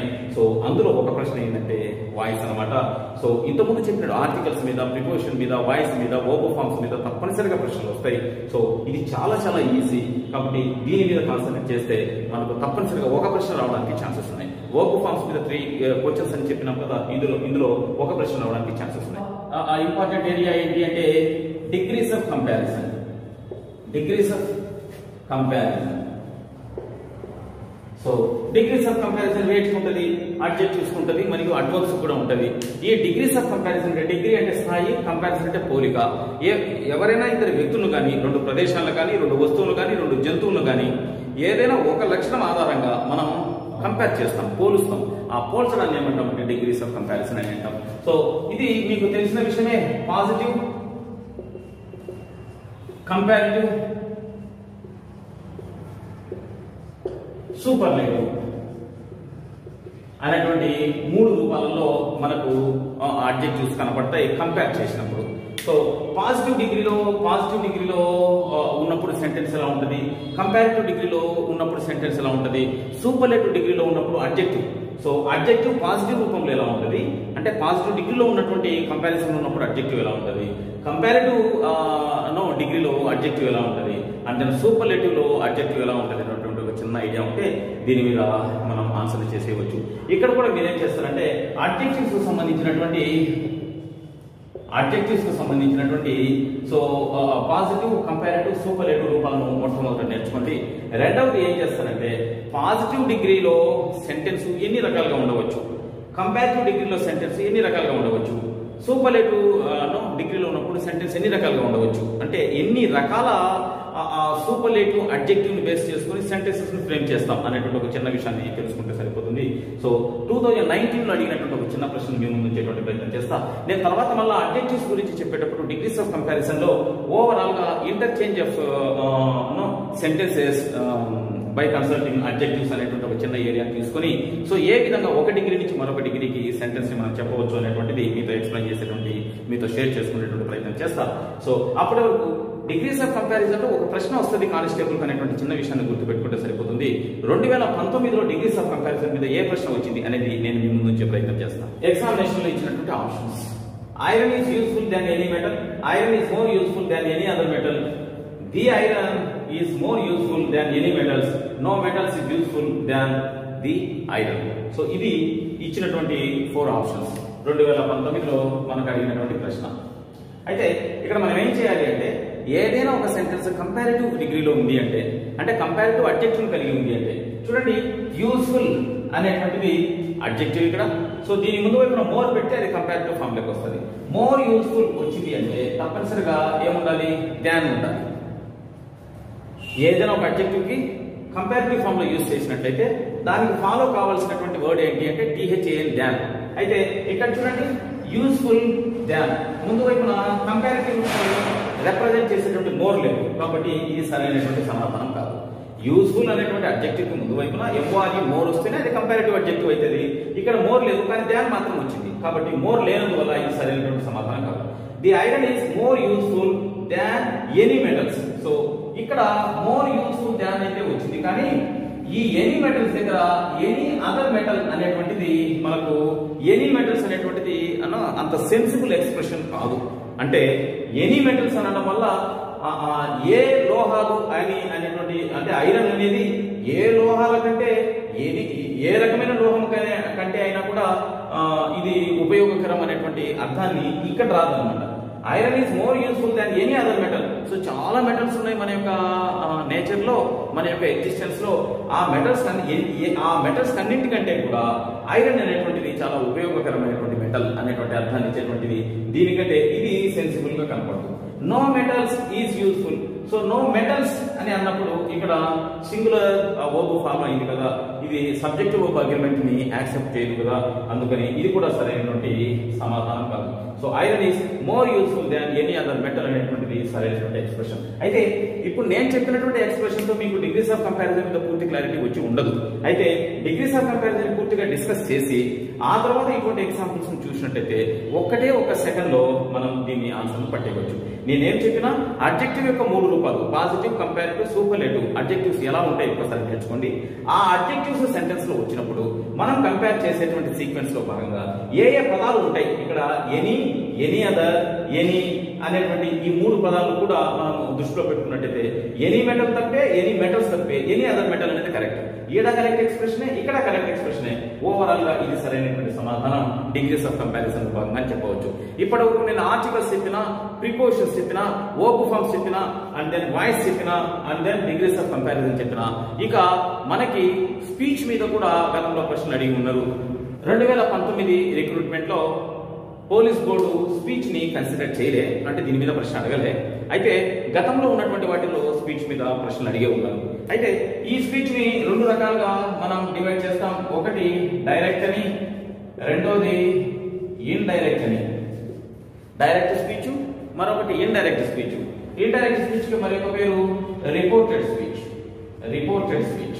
ఓకే, సో దీని మీద ఎన్ని రకాల ప్రశ్నలు అడుగుతారు అనేటువంటిది ఇన్ డెప్త్ మనం స్పీచ్ ను డిస్కస్ చేసేటప్పుడు ఆ వీడియోలో మీతో షేర్ చేసుకునేటువంటి ప్రయత్నం చేస్తాం. అయితే కొన్ని టిప్స్ ని మనం డైరెక్ట్ స్పీచ్ లో ఉండేటువంటి సెంటెన్స్, ఇండైరెక్ట్ స్పీచ్ లో ఉండేటువంటి సెంటెన్స్ కనుక్కోవడానికి కొన్ని టిప్స్ ని మనం డిస్కస్ చేస్తాం. చూడండి, డైరెక్ట్ స్పీచ్ లో తప్పనిసరిగా ఏముంటాయి అంటే ఇన్వర్టెడ్ కామర్స్ ఉంటాయి. సో ఇండైరెక్ట్ స్పీచ్ లో ఇన్వర్టెడ్ కామర్స్ లేదా కొటేషన్ మార్క్స్ ఉండేటువంటి అవకాశం లేదు. డైరెక్ట్ స్పీచ్ లో సో క్వశ్చన్ మార్కు కానీ లేకపోతే ఎక్స్క్లమేటరీ మార్కు కానీ ఉండడానికి ఛాన్సెస్ ఉంటాయి. అయితే ఇండైరెక్ట్ స్పీచ్ లో ప్రతి సెంటెన్స్ కు చివర ఫుల్ స్టాప్ మాత్రమే ఉంటుంది.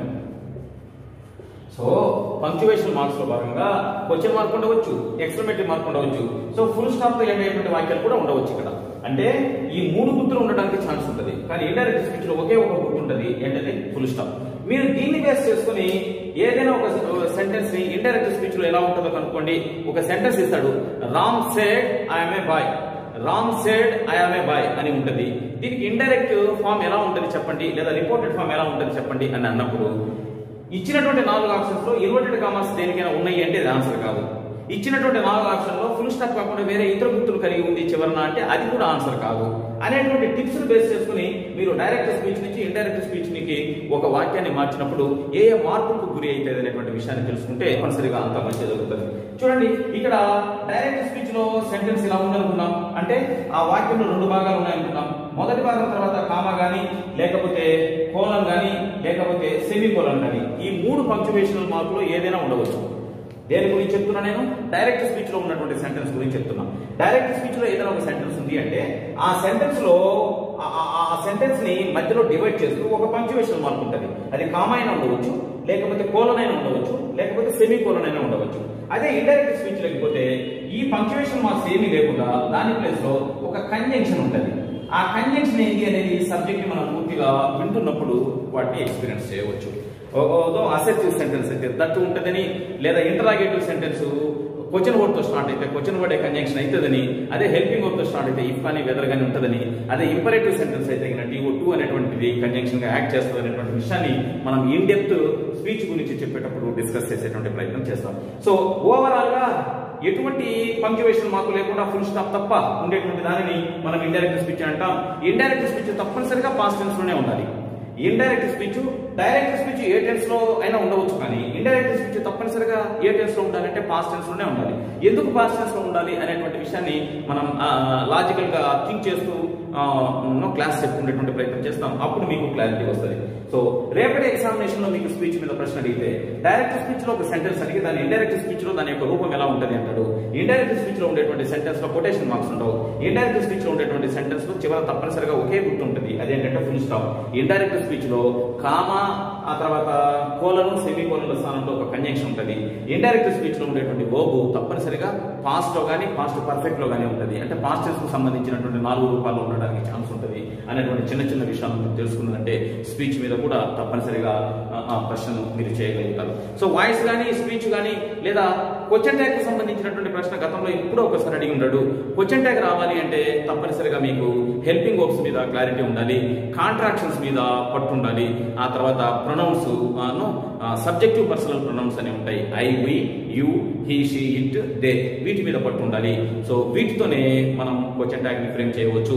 ఆ క్వశ్చన్ ట్యాగ్ మీద పట్టు వస్తే మీకు which of the below is grammatically correct అనేటువంటి క్వశ్చన్ కు మీరు ఆన్సర్ చేయగలుగుతారు. అంటే voice, speech, question tag, so వీటి మీద కూడా పట్టు ఉండాలి. ఇక ఫైనల్ గా ఎగ్జామినేషన్ లో కాంప్రహెన్సివ్ ప్యాసేజ్ అడుగుతున్నాడు. పేపర్ సెటర్ యొక్క ఐడియాని మనం పట్టగలగాలి.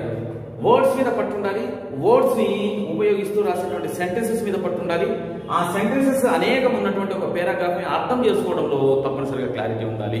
సో ఈ 3 ఏరియాస్ ను టచ్ చేస్తున్నాడు. కాబట్టి మూడవది ఏంటి అంటే comprehension or comprehensive passages. So ఒక ప్యాసేజ్ ఇస్తాడు, అందులో కొన్ని లైన్లు ఉంటాయి, ఆ లైన్లని చదవాలి, దాన్ని అర్థం చేసుకోవాలి. అర్థం చేసుకున్న తర్వాత కింద ప్రశ్నలు, వాటికి సంబంధించినటువంటి ఆప్షన్స్ ఉంటాయి. ఆ ఆప్షన్స్ ని ఇక్కడ ఉన్నటువంటి ఐడియా ద్వారా, ఇక్కడ మనం గ్రాస్ప్ చేసినటువంటి ఆ కాంప్రహెన్షన్ ద్వారా ఇక్కడ మనం ఆన్సర్స్ ను పెట్టేటువంటి ప్రయత్నం చేస్తాం. How to handle comprehensive passages in order to answer them అనేటువంటిది నేను ఇన్ డెప్త్ నెక్స్ట్ వీడియో చేసినప్పుడు మీతో క్లియర్ గా షేర్ చేసుకునేటువంటి ప్రయత్నం చేస్తా. అయితే కాంప్రహెన్సివ్ ప్యాసేజెస్ ని హ్యాండిల్ చేసేటప్పుడు మొదట క్వశ్చన్స్, వాటికి ఇచ్చినటువంటి ఆప్షన్స్ మీద బ్రెయిన్ కి ఒక రెడీనెస్ ఇవ్వాలి అనేటువంటిది చాలా మంది లింగ్విస్టులు చెప్పేటువంటి ప్రయత్నం. కాంప్రహెన్సివ్ ప్యాసేజ్ అంతా చదువుకుని క్వశ్చన్, ఆ తర్వాత కింద 4 ఆప్షన్స్ చదివేటువంటి ప్రయత్నం 99% ఈ కాంపిటేటివ్ వరల్డ్ లో చేస్తూ ఉంటారు. అయితే ఇక్కడ ప్రశ్న తర్వాత 4 ఆప్షన్స్ చదివేటప్పుడు తిరిగి మళ్ళా మనం ప్యాసేజ్ దగ్గరికి వెళ్ళాలి, అందువల్ల టైం వేస్ట్.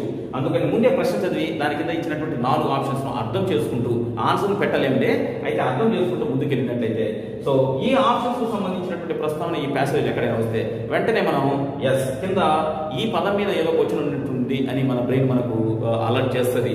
ఆ విధంగా మనం ఈ కాంప్రహెన్సివ్ ప్యాసేజెస్ లో 100% మార్కులు చేయవచ్చు అనేటువంటిది ఒక ధోరణి అయితే, ఇక proper nouns, numerical digits, quotation marks లో ఉండేటువంటి విషయాలు, టాపిక్ సెంటెన్స్ ను ఐడెంటిఫై చేయడం, వీటన్నింటి ద్వారా కూడా కాంప్రహెన్సివ్ ప్యాసేజెస్ మీద మనం పట్టు సాధించవచ్చు. సో ఓవరాల్ గా ఇంగ్లీష్ లాంగ్వేజ్ కు సంబంధించి మనం కానిస్టేబుల్ ఏరియాలో మనం ఇప్పుడు డిస్కస్ చేసినటువంటి ఏరియాస్ మీద అంతా కూడా పట్టు సాధించినట్లయితే రేపు మీకు 20కి 20 మార్కులు రావడానికి ఛాన్సెస్ ఉంటాయి. ఒక్కసారి నేను రివైజ్ చేస్తా. వొకాబులరీలో భాగంగా synonyms, antonyms, idioms, phrasal verbs and then one word substitutions, misspelled words, so వీటన్నిటి మీద మీకు పట్టు ఉండాలి. సో అదే సెంటెన్సెస్ మీద, ఆ సెంటెన్సెస్ లో భాగంగా articles, prepositions, verb forms and then voice లో యాక్టివర్స్, ప్యాసివర్స్ రూపాల మీద ఐడియా ఉంటే చాలు. ఆ తర్వాత స్పీచ్, ఆ తర్వాత క్వశ్చన్ ట్యాగ్, ఆ తర్వాత డిగ్రీస్ ఆఫ్ కంపారిజన్, ఆ తర్వాత కాంప్రహెన్సివ్ ప్యాసేజెస్. సో హెడ్డింగ్ ను మనం కనుక్కోలేకుండా which of the below is grammatically correct అని అడుగుతున్నాడు. సో దాని మీద కూడా కొంత పట్టును సాధించాలి అంటే మీరు ఈ గ్రామటికల్ కాన్సెప్ట్స్ అన్నింటినీ కూడా శ్రద్ధగా చదువుకొని ఉంటే సరిపోతుంది. సో ఇక జంపుల్డ్ సెంటెన్సెస్ ని పర్టికులర్ గా, అంటే అది ప్రతి నోటిఫికేషన్ లో, ప్రతి ఎగ్జామినేషన్ లో కనపడట్లే, కానీ జంపుల్డ్ సెంటెన్సెస్ అనేటువంటిది కూడా మనకు అడుగుతూ ఉన్నాడు. జంపుల్డ్ సెంటెన్సెస్ అప్పుడు ఇంగ్లీష్ లాంగ్వేజ్ లో సెంటెన్స్ ఎన్ని రకాలు ఉన్నాయి, అసెప్టివ్ సెంటెన్స్ అంటే ఏంటి, ఇంటరాగేటివ్ సెంటెన్స్ అంటే ఏంటి, అండ్ దెన్ ఎక్స్క్లమేటరీ ఏంటి, ఇంపరేటివ్ ఏంటి, ఆబ్జెక్టివ్ ఏంటి, ఈ సెంటెన్స్ అన్నింటి మీద అవగాహన ఉండాలి. అసెప్టివ్ సెంటెన్స్ లో సబ్జెక్ట్ ఎక్కడ వస్తుంది, వర్బ్ ఎక్కడ వస్తుంది, ఇంటరాగేటివ్ సెంటెన్స్ లో వర్బ్ ఎక్కడ వస్తుంది, సబ్జెక్ట్ ఎక్కడ వస్తుంది, ఈ వీటి మీద క్లారిటీ ఉండాలి. వీటి మీద క్లారిటీ ఉంటే తప్పనిసరిగా మీరు రేపు జంపుల్డ్ సెంటెన్సెస్ చేయవచ్చు.